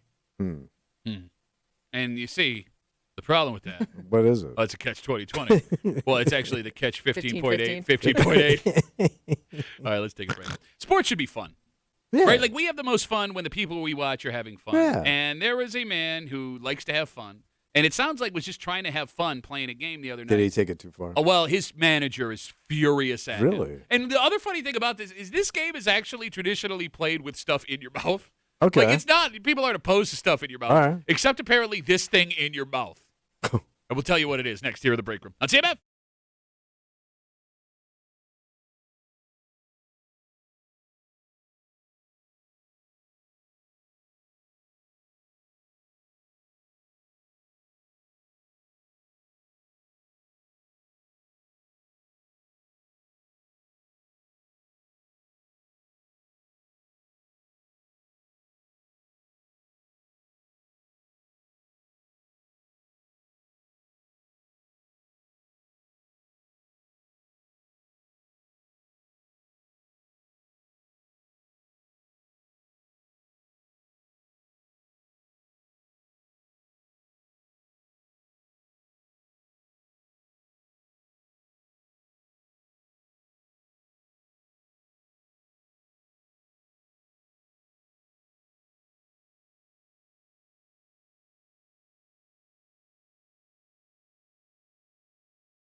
Can we agree that sometimes we take sports way too seriously? Yeah, I'm looking at it. Like way too. Well, no, I'm. Bro, you are a deep sports. Well, no, fan. I mean I take my sports seriously, as in I love my teams, but I'm talking about like what players will do that piss people off. Oh, okay. Because people take it personally. Okay, I'll let you decide, Kimmy, when I give you the story. Because look, at the end of the day, I mean they are playing a child's game. Yes, it is. And the fact that this has become such a big deal in the Big Apple might be the funniest thing all baseball season. What happened? You're hanging out in the break room, Rochester's Classic Rock 96.5 WCMF. Do you know who Jazz Chisholm is? That's a dude's actual name. Yes, he's a star. I'm sure he is, man, with that name. Jazz Chisholm. On and off the field. For God's sake. Okay, sounds like a name Tommy would make up. Yeah, honestly. it does sound like. Oh my God, man. I'd say, don't you love blues player Jazz Chisholm? But he just yelled Jazz Chisholm at a jazz one. Oh, I'm Jazz Chisholm. Jazz. See, exactly. Oh, baby. Jazz Chisholm is the Comes around late at night when all the kiddies asleep. Go ahead, what happened? Jazz Chisholm is the second baseman with the New York Yankees. Yeah. And Jazz Chisholm is a man that attracts attention, whether it's his play on the field or the things that he does. Okay. Right? He likes to wear jewelry. He's got a big personality. So he's flamboyant. Yeah, a little bit. And he has caused a new controversy What did he do? in New York. Earlier this week, Jazz Chisholm took the field with a lollipop in his mouth. That sounds dangerous. It does. It does. But he played the inning. By lollipop. He played the inning with a lollipop in his mouth, and it really pissed off some baseball lifers. And it turns out this isn't the first time he did it. Is it legal? Yeah. I guess there's no rule against it. You can have against bubble gum. You can have. I mean, I guess what would be the difference? Right? So choking. You can choke on bubble gum. Yeah, you can choke on gum. Yeah, true. He took an at bat back on April 22nd against the Red Sox with a lollipop in his mouth too. Okay. His manager was not happy about this. So the Yankees don't want him doing it. Oh, the manager, Aaron Boone, does not. I'm going to read you a quote from Aaron Boone about the lollipop incident. Quote, "That pisses me off. I just don't think you should have had a lollipop on the field. It wasn't a bad good message look. to the children. I don't think this is part of what – this should be part of what we're doing." And he talked to Jazz Chisholm about playing with a lollipop, and now says that the conversation is over and there will be no more lollipops on the field. So ban the pop. He has banned the lollipop. A grown man had to have a press conference about his conversation with another grown man. Yeah, millionaires. Sucking on a lollipop while playing a child's game on national television. Because I remember the Yankees did have some weird rules that are just Yankee rules about the players, like with facial hair, the length of your hair, sideburns, all that stuff. You got it. Yeah, all of these things. But apparently lollipops also on that list. All right, I don't understand what the big deal is here. Can somebody explain it to me? My fear would be like, you don't look serious. Well, no. Who cares? You get serious for the game. Like if he's playing well with that lollipop, do better. You let him keep that lollipop. All right. By the way, lucky pop. He went 1 for 4 the other night. So okay, it so wasn't maybe not. I mean, so maybe we ditch the lollipop then. I don't know. Like if it's not effective, if it's helping him stay like level head. You know how like a lot of athletes struggle like mentally when they're out there with the pressure and everything. Yeah. Maybe the lollipop helps. Like I just find it funny for this sport in particular because baseball has a long history of playing with stuff in your mouth.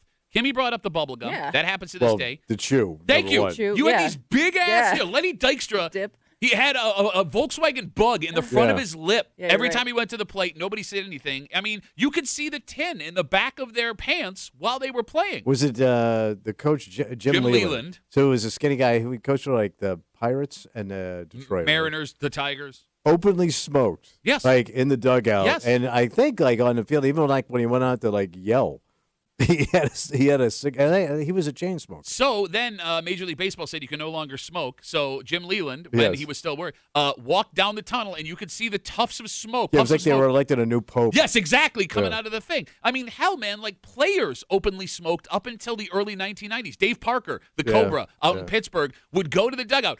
Keith Hernandez. There was a baseball card that exists of him with a cigarette in his hand smoking in the dugout. Was the other one they also did was like the sunflower seeds and all that stuff? Yeah, yes, there are still guys that'll be chewing sunflower seeds out on the field. Like, for your sport has such an oral playing history. Yes. Why is the lollipop a bridge too far? I mean, hell, even don't they keep like snacks in the dugout? Yes, they do. In general, yes, they do. And going past that, well, so much downtime. Baseball is a sport where openly drinking is still okay. For example, there are players to this day who, when they are done in a game, the game will still be going on. They will go into the clubhouse and drink beers.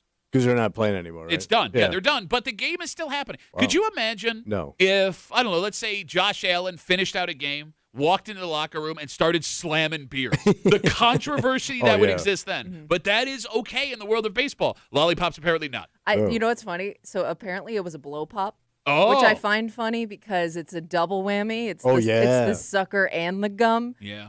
Those things are kind of awkward, though, once you get to the gum part. Yeah, you're right. That I could see that being a little distracting. Here's the other problem with the blow pop. You got to time it right. Because if you don't suck on it long enough and you try and bite, you hurt your teeth to get the gum. If you suck on it too long to get to the gum, you've sucked all the flavor out of the gum by sucking on it. I didn't know. I'm surprised they even make this stuff anymore. Most times I saw somebody with a lollipop, especially like a Tootsie Pop or a bubblegum pop. I love lollipops. Do you really? Yeah, red lollipops. I never got the Tootsie Pops. Why would you want chocolate? No, I'm with you. No, but the Tootsie Pop was huge. Yeah. Yeah, I never understood. Even the goddamn owls were eating them. Yeah, big amongst owls. 252 WCMF. Yankees second baseman Jazz Chisholm earlier this week was caught playing on the field with a lollipop in his mouth. It turns out it wasn't the first time he's done it. Back on April 22nd, he took an at-bat against the Boston Red Sox with a lollipop in his mouth. Manager for the Yankees, Aaron Boone, was not happy about it. He had to pull Chisholm aside to tell him, we don't suck on lollipops playing for the New York Yankees. He has had multiple meetings with the media about this and says he has talked to Chisholm. It has been put to bed. You can't play with a lollipop in your mouth. Is Aaron Boone kind of a dick? He looks like his players love him. But he looks like a dick. He looks like one of those guys that's always mad. Every time I see him, he looks like a hawk. He looks like pissed off. Isn't that most baseball managers, though? They always look mad. But he's the only one that sticks out because he's a Yankee. He goes to bat for his guys. Yeah. Right? So, look. I mean, fans don't love him. I hate him. They don't? Yeah. I hate him. I so think I'm right. No, I think he's a doofus. No, but, like, his play, he's not a dick in, like, the Lasorda sense. Mm. You know what I mean? He's not old school. He's not standoffish. He doesn't treat his players like crap. Right. So, I mean, yes, in that way, he's a good guy. I just think he sucks as a manager. Oh. But I'm also a Yankee hater. And, by the way, this is so stupid. You've got me defending a Yankee, which I never Are the thought Yankees good this year? Yeah, they're in first place in the AL, but Aaron Judge is hurt right now. Oh, he's hurt? Yeah. Not great. Yeah. We'll got hurt in that lollipop. Right? Yeah, he stepped on one. He stepped on a lollipop on Jazz Chisholm's face.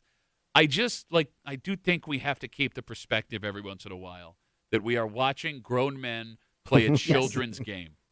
That's true. what we are doing. It's a pastime. And to have a quote from a baseball manager that I don't think lollipops belong in the game, we're beyond the pale, man. We've gone too far. Let's just get back to it. All right? For God's sake. Jazz. Let's take a break. I mean, maybe you can make the argument you don't want kids seeing them do it because they're going to choke if they play Little League. Okay. Lollipops, and that's fair. Bad message. Yeah. Well, look, I mean, being a good parent is important. It's also hard. Yeah. Especially when you're a working parent because you also want to be a good employee at the same time. We have a very interesting study in front of us. What happened? Because being a parent is hurting people at work. And being at work really? is hurting how people are parenting. Yeah. And there is a very easy solution to this. To fix the problem. Yes, I think so. Okay. In fact, it's might be the simplest fix in the history of the world. Hold on. I know where you're going. Where am I going with that? I know where you're going. You have no idea where I'm going. Oh, I think I know. I'm going to tell you where I'm going. No, I'm going to tell you good. And we'll do it next here in the break room on C.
You hear the term work-life balance a ton now. Yeah. And it's a nice idea, but it's borderline impossible to implement, especially if you have kids, because you want to be there for your kids, right? Yeah, but they suck up so much time. Not what I'm saying. It's not what I'm saying. But you also have to support your kids financially, which means you have to have a job and be good at that job. Yeah. And that, I believe, is where the prime amount of stress comes from for parents. But there is a solution to what we're about to tell you. How do you do? It's easy. Why are you looking at me like that? Oh, I'm listening. No, I just can't wait for old man. I'm the greatest generation. I've never had kids, but here's why this doesn't work. You're hanging out in the break room. Rochester's Classic Rock 96.5. WCMF. We will jump right into it. What you got? In front of us, we have a study. Yeah. In a poll of working parents, it's harder to be a good parent. Oh, sure. The job that they are currently working means that they are not the parent that they want to be, 52%, and not surprising. Yeah. But on the flip side, 45% of working parents said being a parent makes it harder for them to advance at their job. Because of the time spent with the family. You got it. That's also not surprising, right? There are opportunities you'll have to pass on for the kids. There are things you're not able to do that may help you advance in your field because of the kids, right? So if we take these two things and smash them together. What do you get? Your job is keeping you from being the parent you want to be. But your kids are keeping you from being the even more successful employee that you could They're holding you back. The money, the power, the women. You got to sell these kids. Let's start. What? Let's start here. Mm-hmm. The phone number is 252-WCMF, 252-9263. Is it more important to be a good parent, or is it more important to be a good employee? And I do not want to hear one person call me or write me and say, you got to find a balance. Yeah, that would be great if there was a way to find the perfect mix of being there for our kids and our job. But that does not happen for 99% of us. No. So if today, as a working parent, you had to focus on a single thing to be better at for the rest of your life, which is the smarter one to choose? 252-WCMF, 252-9263. We'll start with Kimmy. What? Which is the better one to choose? If you had to choose one as a non-parent and barely an employee, which one is the smarter one to focus on? Well, as a non-parent, I don't. If you had kids. I don't know, because I feel like I've seen a lot of people's perspective on that obviously change, because I think they'll never be that type of parent. And then, they have kids and their priorities change. And I feel like I would probably fall along those same lines if I had kids, where I'm gonna want to be home more. I'm going to want to be there for my kids. That's what I'm going to prioritize. So you're going to sacrifice potential earnings, an easier job, moving your way up? And just I think people also are focusing more on like a work-life balance more than advancing in their careers to this point anyways. So yeah, you add kids into the mix, and I think that's kind of the route I would take. I can't even look at you right now. Why? No, because you've already. Did you unbutton a button, or is it just floppier than it was earlier? No, he's got his stupid confidence look on his face. Tommy, if you had to choose being a better parent or being a better employee, what is the smarter move? You got to go for the money. You need the bank to raise these kids. Okay. But you've never gone for the money. Ever. But I have no kid. I know, but I'm saying you don't have kids and you didn't go for the money. Look, no, I don't want to be that guy, but pot, kettle black. What? Well, she did say kids. Okay, but you were saying. No, I'm saying like these kids cost a ton of money. Okay. And like if you're home, you're going to be coming up short on the things that you want them to do. Okay. So how do you do that? I mean, kids are a bad investment. They're like the styrofoam cup of people. It's a bad idea. They're going to drain you emotionally. They're going to drain you physically and financially. It's a 3-plug drain that they yank as soon as they come out, man. And you're just your life just runs out all over the floor. There it goes. So I would say you need money first. Okay. On one hand, you need money to raise a family, to your point. So that seems like the more logical choice. And what kind of lifestyle do you want? Well, look, here's the thing. That's the choice that most of the parents in generations past made. I mean, Kimmy, we were the latchkey kid generation, right? Yeah. Our parents went to work. They didn't really have a choice. But on the other hand, look. Nobody wanted to be around you. Those years you have with your kids are short. And as we speak, I'm finding. Thank God. You couldn't go 30 years doing that. You'd be dead. I'm going to talk to Kimmy now. I am finding out how short those years with our kids are in this moment. Like, precious moments. Well, and I think even if you don't you think even if you talk to your parents who weren't able to be around for a lot of that stuff, they would say, don't do what I did. Which one? Okay, well, maybe one over the other. No, I know, like, my mom, like, because she worked a full-time job, and she would have loved to have just said, "F it, I want to be home more," if she could. But I mean, it affects the lifestyle that you guys would have been able to do, right? You're not playing travel soccer, and you're not playing travel basketball, and you're not going on the amount of vacations, and you're not going to have as nice a car, and you're not going to have nights out with the family on those days off that you did have, vacations. Fancy outfits, makeup, beauty school, all these things. We're talking about Kimmy. Oh, I'm sorry. I was thinking of other people. Look, those formative years in your kids' lives, they are very important. But they're going to happen either way. As far as what kind of human beings they will become. And you only have a short amount of time to influence your kids, to show them what you value, and to make them understand what they mean to you. And I would argue if you don't do that, I mean, who the hell knows what kind of person they become and what kind of relationship you have with them as they get older? Because I think every parent, no matter how they raise their kids, have this image of like their kids coming over and bringing their kids, and there's dinners and there's Christmases and there's Thanksgiving, and everybody's happy. And when you walk through the door, like your daughter or your son at 20, 30, 40 years old is happy to see you. And that's not a guarantee based on how you raise your children, which is what our parents are starting to find out, Kimmy. Parents that are upset that their kids don't come around as much, and they have to ask to see the grandkids and stuff like that based on how they were raised. Do you understand what I'm saying? No. Okay, never So mind. they're absentee. So they don't have, You're you never developed a family relationship with your children because you work so much. Yes, the dynamic you imagine doesn't exist because you prioritized work over kids, and now your kids are prioritizing work over seeing you. Because it's what and you the did. Cat's in the cradle and the silver spoon. My boy was just like me. Look at soon. Is it soon? Is that an Asian Good tune? What, they can't sing? What? They have good tunes. I love Gangnam Style. No, you don't. The phone number is 252-WCMF. 52% of working parents said that their job makes it harder to be a good parent. 45% of working parents said being a parent makes it harder to advance at work. If you choose one or the other, which one is more important? Kimmy says go with the kids. Tommy says go with the money. Yeah, because you'll have a better lifestyle. You'll be able to afford more for your children. Yes, you'll be able to afford all those fun things when your kids don't visit you anymore. I think how much time you're really going to spend with your kid if your kid goes to school all day. But what about right now in the summer? What about the evenings? The kid's off the bus at 3 o'clock. Yeah, but you want to go. What about the weekends? The weekends are shot in the ass now. Well, you always have the weekends. You don't always have the weekends. No, not if you're working more. Yeah. All right. Or you have stuff you have to get done before you get back to work on Monday. We have Instagram messages coming in, a ton of them. Duffy on WCMF, easiest way to get us. Lance writes us, being a parent is more important. Any job can be replaced. Oh, it's definitely not your dad. A parent cannot be replaced. I mean, when it comes to who's going to value Parents you. can be replaced. They're called step parents. Yeah, you're nailing that. You're There's proof of that. foster kids. There's adoption. You can flip What are that you parent. talking about? Are you advocating making your children orphans to get a better job? Kind of sounds like what you're Well, doing. yeah, because you can't sell them. Okay. I had a point I was going to make. I'm listening. Said something Something so about stupid. what Lance said. I don't know. I lost the goddamn point. Dom writes us. It's not an easy thing to figure out. I'm fortunate enough where my wife works in an office setting and is working her way up the ranks. I work blue collar for a small family-owned company. I have the freedom to come and go as I please so I can be there when the kids need me. Basically, one parent makes a sacrifice so you can make the money but be there for the kids. I mean, that sounds like the old school way to do it. Just Yeah, but as long as one's making the money.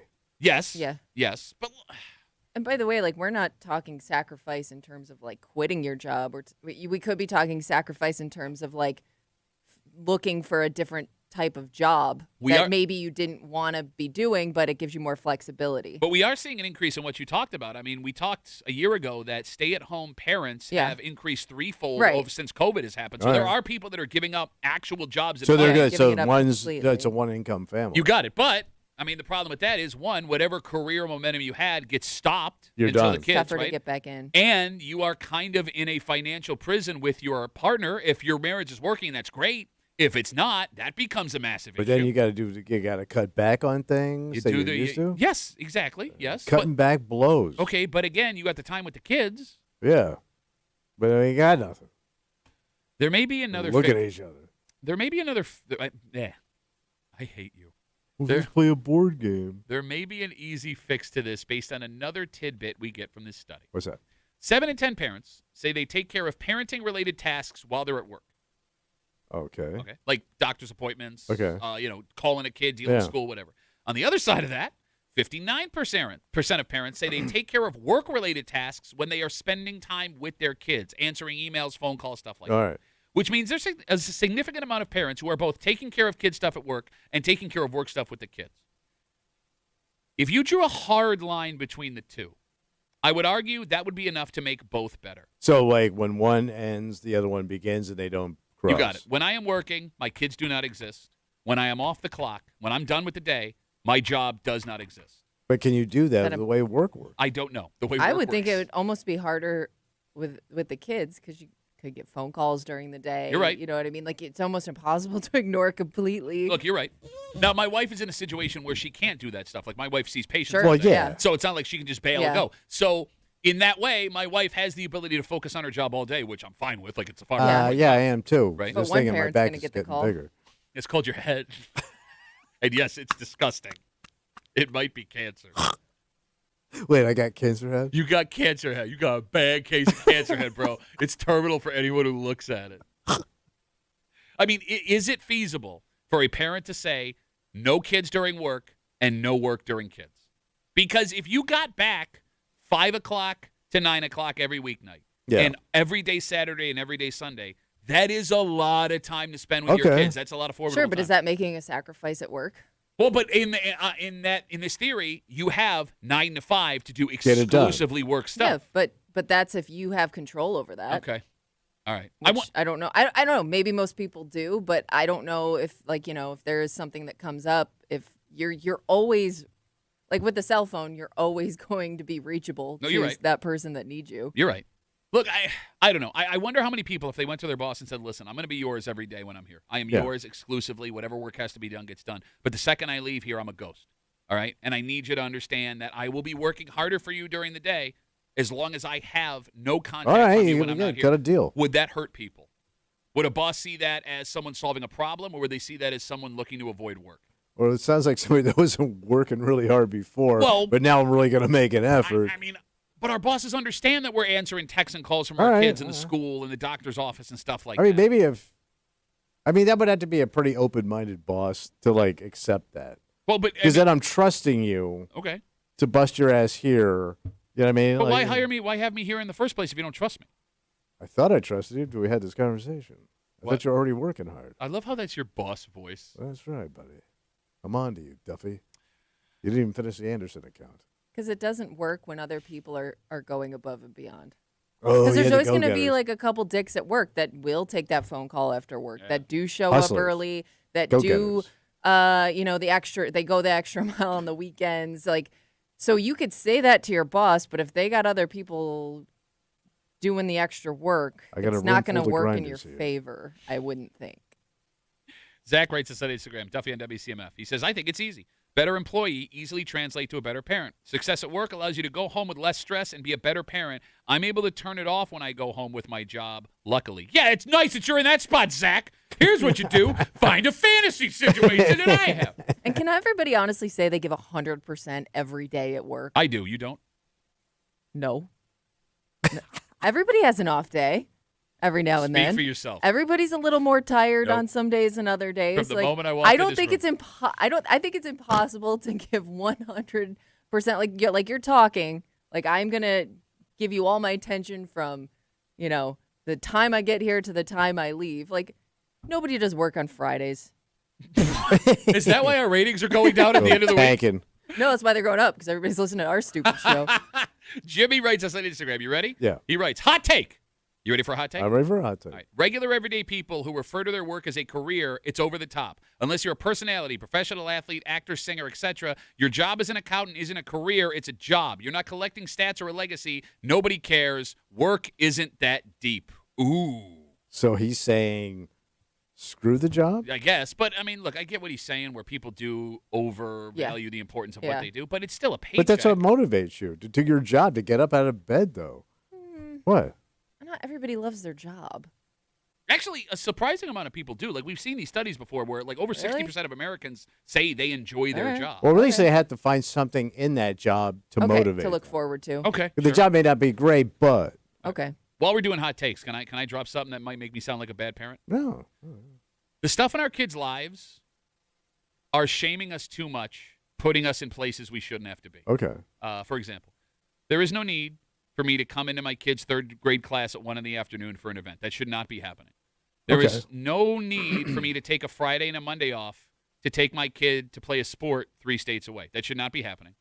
You should not have to leave work for an hour at noon to pick up your kid after a final exam on a Wednesday. That should not be happening. So there's too much coddling. Not coddling. There's too much being expected of parents from outside. They don't need this much attention. No, it's not. From the parent. It's not the kid's fault. No, I understand. Because the kid is not organizing the book, read, and ice cream at 1 o'clock on a Thursday. Wait, so you got to go sit there with them when they do this? Yeah, I've had to do this for my whole kids' lives. Yeah.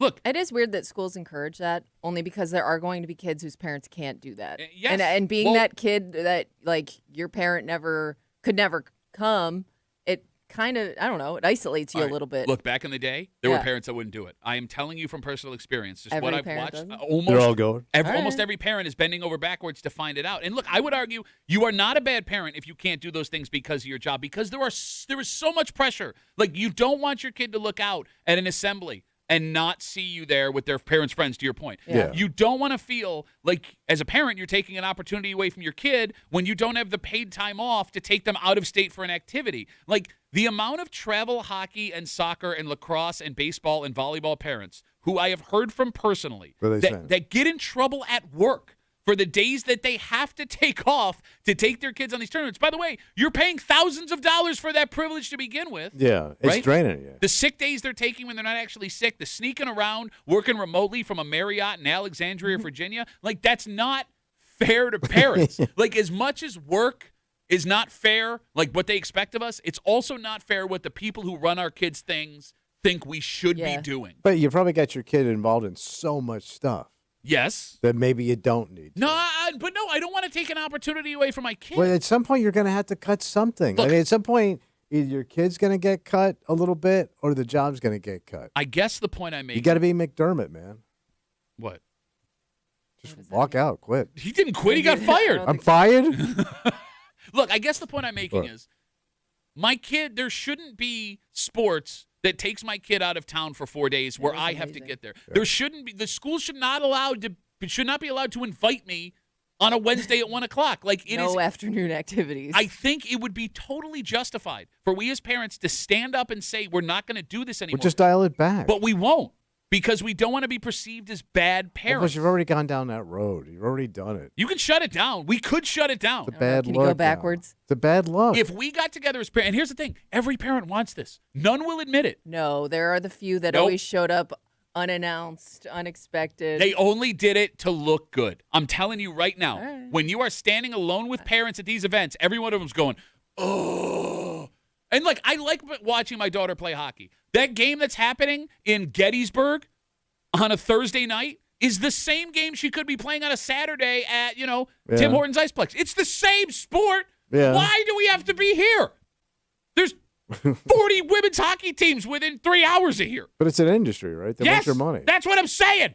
Get out of my face. They got you, buddy. I'm sorry. Alania writes us. Alania? I love my career. Yes, career. And I get plenty of time with my kids. I've got pension and awesome benefits. Would your kids say the same thing? Pension. Pension. You know what they say about a pension? What do they say? Wait, what do they say? If you have a pension, what do they say? I think they say it's like having $1 million in a bank. Yes. MC writes us on Instagram. I think he's referring to me. Yeah.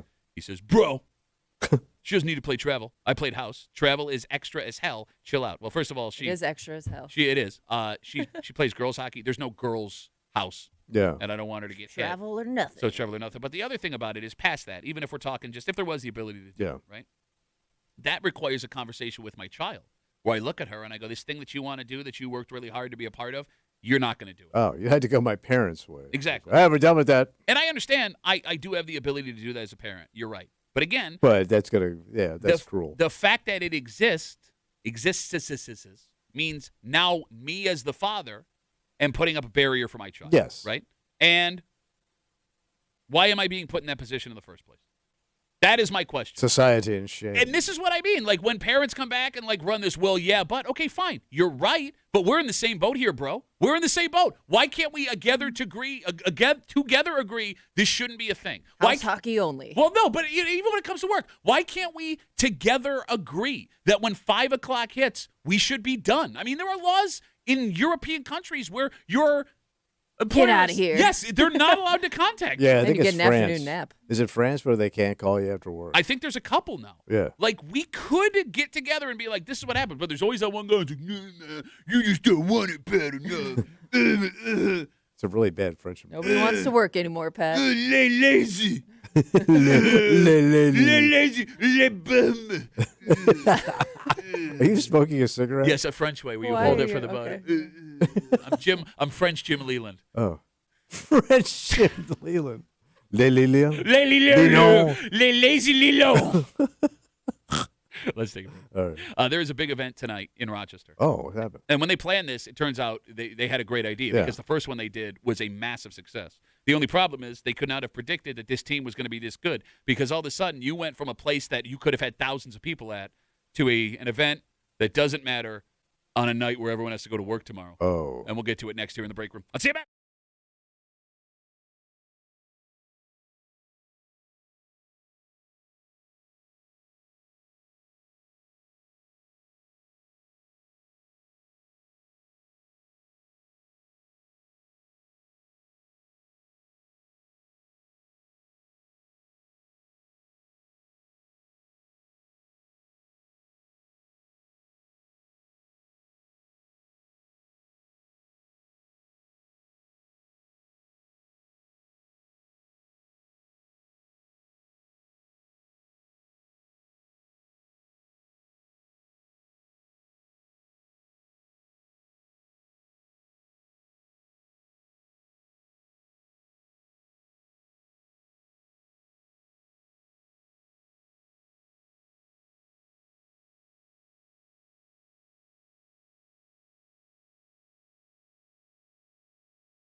Look, based on how the first one went, this is a brilliant idea. Okay. And the city of Rochester really hit on something with this. They did a great job. Yeah. And the only problem is there's no way they could have anticipated how successful the actual team that everyone came together to watch would actually be. Mm-hmm. You're hanging out in the break room, Rochester's Classic Rock 96.5, WCMF. We have become a soccer show, if you've been listening recently, doing our Tommy Muley World Cup dates, which I'm sure we'll have for you tomorrow, because Team USA plays the final match game tonight. So this is the one before it's the knockout round, whatever that means. Kimmy, your mic is off. Yes, I believe so. This is the end of group play. I'm just saying, with all the layoffs going around, I would make sure your mic is off. I'm just saying. We all remember what happened across the street. So tonight, Team USA takes on Turkey at 10 p.m. Damn. A 10 p.m. Eastern time start. And with that, the city of Rochester wants to see you cheer on your team. There will be another team. Starting at 10 outside? It goes from 6 to midnight. Oh. It will be at the public market. They will have a massive screen in which you can watch the game. You can enjoy the dedicated viewing area with tables and stuff to watch it. They will have soccer-themed activities, including pop-up nets, cones, soccer balls, and more. There's going to be like food trucks and stuff like that. Wait, man, what a party. It is. And here's the thing. Yeah. They nailed it with their first one. Yeah. The opening game against Portugal, right? Paraguay. Something with a P. Yeah. They had thousands of people that came out to East Alexander to enjoy it. The bars did awesome. It looked like it was a grand old time. Oh, yeah. So here's the problem. Right. It seems that the city of Rochester scheduled these parties before the World Cup starts. Yeah. And they are using money from the federal government that was given to them to help with the World Cup. They spread some of it from downstate up to us, which I think get everybody really nice. into it. Yeah. Exactly. But I don't think anyone anticipated Team USA being as good as they are right now. They're kicking ass. It might be the best World Cup team we've They're had. undefeated. Yeah, exactly. They've already moved on. Yeah. So tonight's game, in the grand scheme of things, does not matter. Right.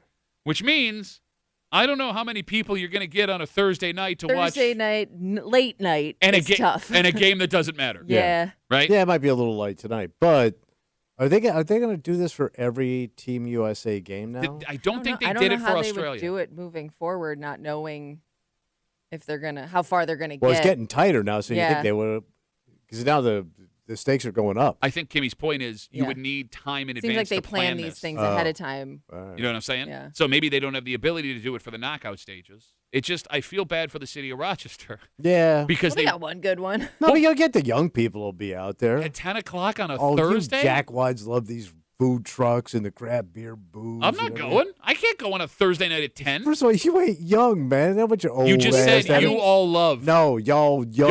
Oh, y'all. As you looked at Not me and you. said, and said, y'all. Nobody wants your old ass down there. Let me tell you how it used to be down there. Everybody was home in bed by now.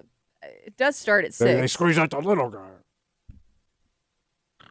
You're right, but I would think you're only going down there to watch the game. I mean, they get a big dinner crowd down there with all those restaurants. Okay. Yeah, So but the maybe 20-year-olds. you get people that go out to dinner and check it out for a little while. I don't know. The young set will be down there partying their asses off. I think tonight we're going to find out how many actual soccer fans we have here in Rochester that are still dedicated. Here's the other thing. There's also Jazz Fest going on Yeah, true. Yeah, sure. in the same basic area. Well, no, I think that's why they're down in the public market. Oh. Because Switch I've said multiple times public market, but in his head he still no, thinks but the it's in Jazz East Fest is Alexander. right there. Close. For God's sakes, Whole man. You can separate walk- area, though. It's a mile or two away.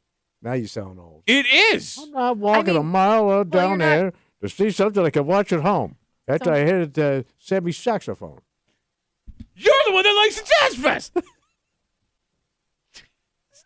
Like, I swear to God, you were saying, Kevin?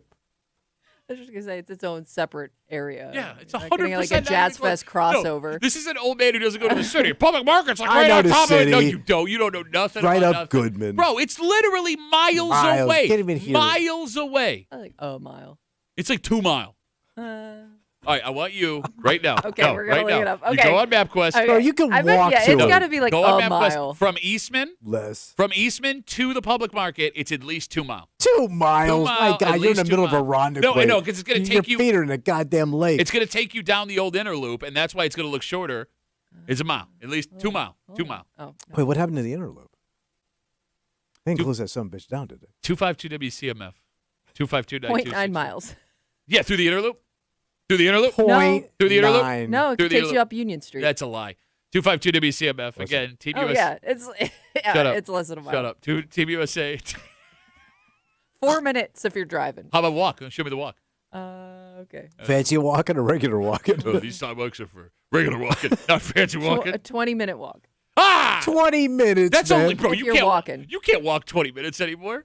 Well, not at once. That's a 3-break walk for you. Again, Team USA takes on Turkey tonight in their final group match in the World Cup. It's a 10 p.m. kickoff, and the city of Rochester planned another watch party. This one's going to be at the public market, big-ass screen, activities to do, food trucks, and they planned this, it looks like, before the World Cup, thinking that this would matter for Team USA, except now it doesn't because they've won their first 2 games, which means they're automatically moving on. So now you have a party that starts in the city on a school night, work night, at 10 p.m. for a game that does not matter. The point I was trying to make before you got all obsessed with Miles.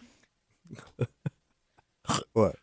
I think tonight we see how many true diehard soccer fans exist in Rochester because Team USA played their first game on a Saturday, if I'm not mistaken. It's been weekend games. Yeah. Saturday, then a Friday, right? So it would be easy for, any casual fan to go down to Easton Alexander, have a couple of beers, enjoy the game. You got nothing to do. Suck it in. Like if they get 1,000 people tonight, on a school night, that's impressive. Work night, for a game that has no bearing on how the Americans do, we're still a soccer town. Yeah. Because there was a time. There was a soccer time. Where we were Soccer Town USA. So miles away. It said it on the wall at 1.9 ESL Ballpark, so you can't even argue it. 0.09, not 1.9. God, he's the dumbest man I've ever met. Not even proving your point Like, anymore. he's arguing what I was arguing for. I think the cruelest thing here, this show, other than this show, we were such a soccer town, Tommy. Yeah. Yes, we were. That we built a separate stadium just for professional soccer. Yeah. We have had 2 events to watch professional soccer where thousands of people are expected, and not one of them have been at the soccer stadium. It's a good point. Like, and here's the other funny part. There's a video screen at the soccer stadium that they could have used to broadcast the game, but they can't because the video screen has not been functional in years because they let it go to crap. Yeah. My daughter played a flag football game there this year, and they had to use a portable handheld clock and scoreboard because the big-ass stadium scoreboard doesn't work. My God. So it's half abandoned almost. Yeah, it is. Yeah. Oh, my God. Clark writes this on Instagram. What's Clark saying? Go on MapQuest is the oldest man thing I've heard in a long time. When you're right, you're right. All right, we'll come back, wrap it up, tell you what we're doing tomorrow next on CMF.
It's going to be Rapperoo. Audio Thursday, Rapperoo. For a Thursday break room CMF that makes tomorrow Friday. You know what that means? Oh, creepy time. That's right. Creep Cap, all the disgusting things Tommy said all week long, just after 7 o'clock. Before we go, you should head over to WCMF.com. We're going to enter for your chance to win the $50,000 home makeover wish list contest. Submit your dream home makeover wish list, and if that list matches our secret contractors list in the exact order, you could win $50,000 towards your next home project. Enter now at WCMF.com. You know, we talked this morning about a lot of radio people nationwide were blown out by one of our competitors yesterday. Huge, massive layoff. And some guys here in town also got laid off. And I've been going back and forth with one of them this morning while the show's going. And I don't know what to say anymore. Because it was like, hey, how you doing? You're doing all right? Yeah. You know, this, so did you reach out to him? Well, yeah, I reached out to him just to make sure, you know, that he was doing okay. Gotcha. And it's reached the point of the conversation where no one knows what to say anymore. Now what? But no one wants to be the one to end the conversation because I don't want him to think like I'm like, well, good luck with everything. Talk to you never. But he, I think, feels touched that I reached out to him, so he doesn't want to feel like he's unappreciative. You may have been one of the few guys that did because most people in this business will not reach out to anybody. What do you mean most people? I'm talking most people. Yeah? People. Am I looking at one of the most people? I am most people. Uh-huh. But like now I'm going to have a conversation with this guy for the next 2 days. See? On and off. Yep. Yeah. You saying? No. See, this is what you do to yourself. What? Trying to be a good person? Yeah. What does it get you? Nothing. Good guy. Well, hey, man, we're both standing in the unemployment line in a little while. Yeah. You dragging this goddamn show down. What I do? X. We got to get out of the way. For Kimmy, who still has her job. For now. Stay as long as you have me. For Tommy Muley, who the bosses want to see right after the show. What? My name is Pat Duffy. We'll see you tomorrow morning at the break room, 6 a.m. on 96.5 WCMF.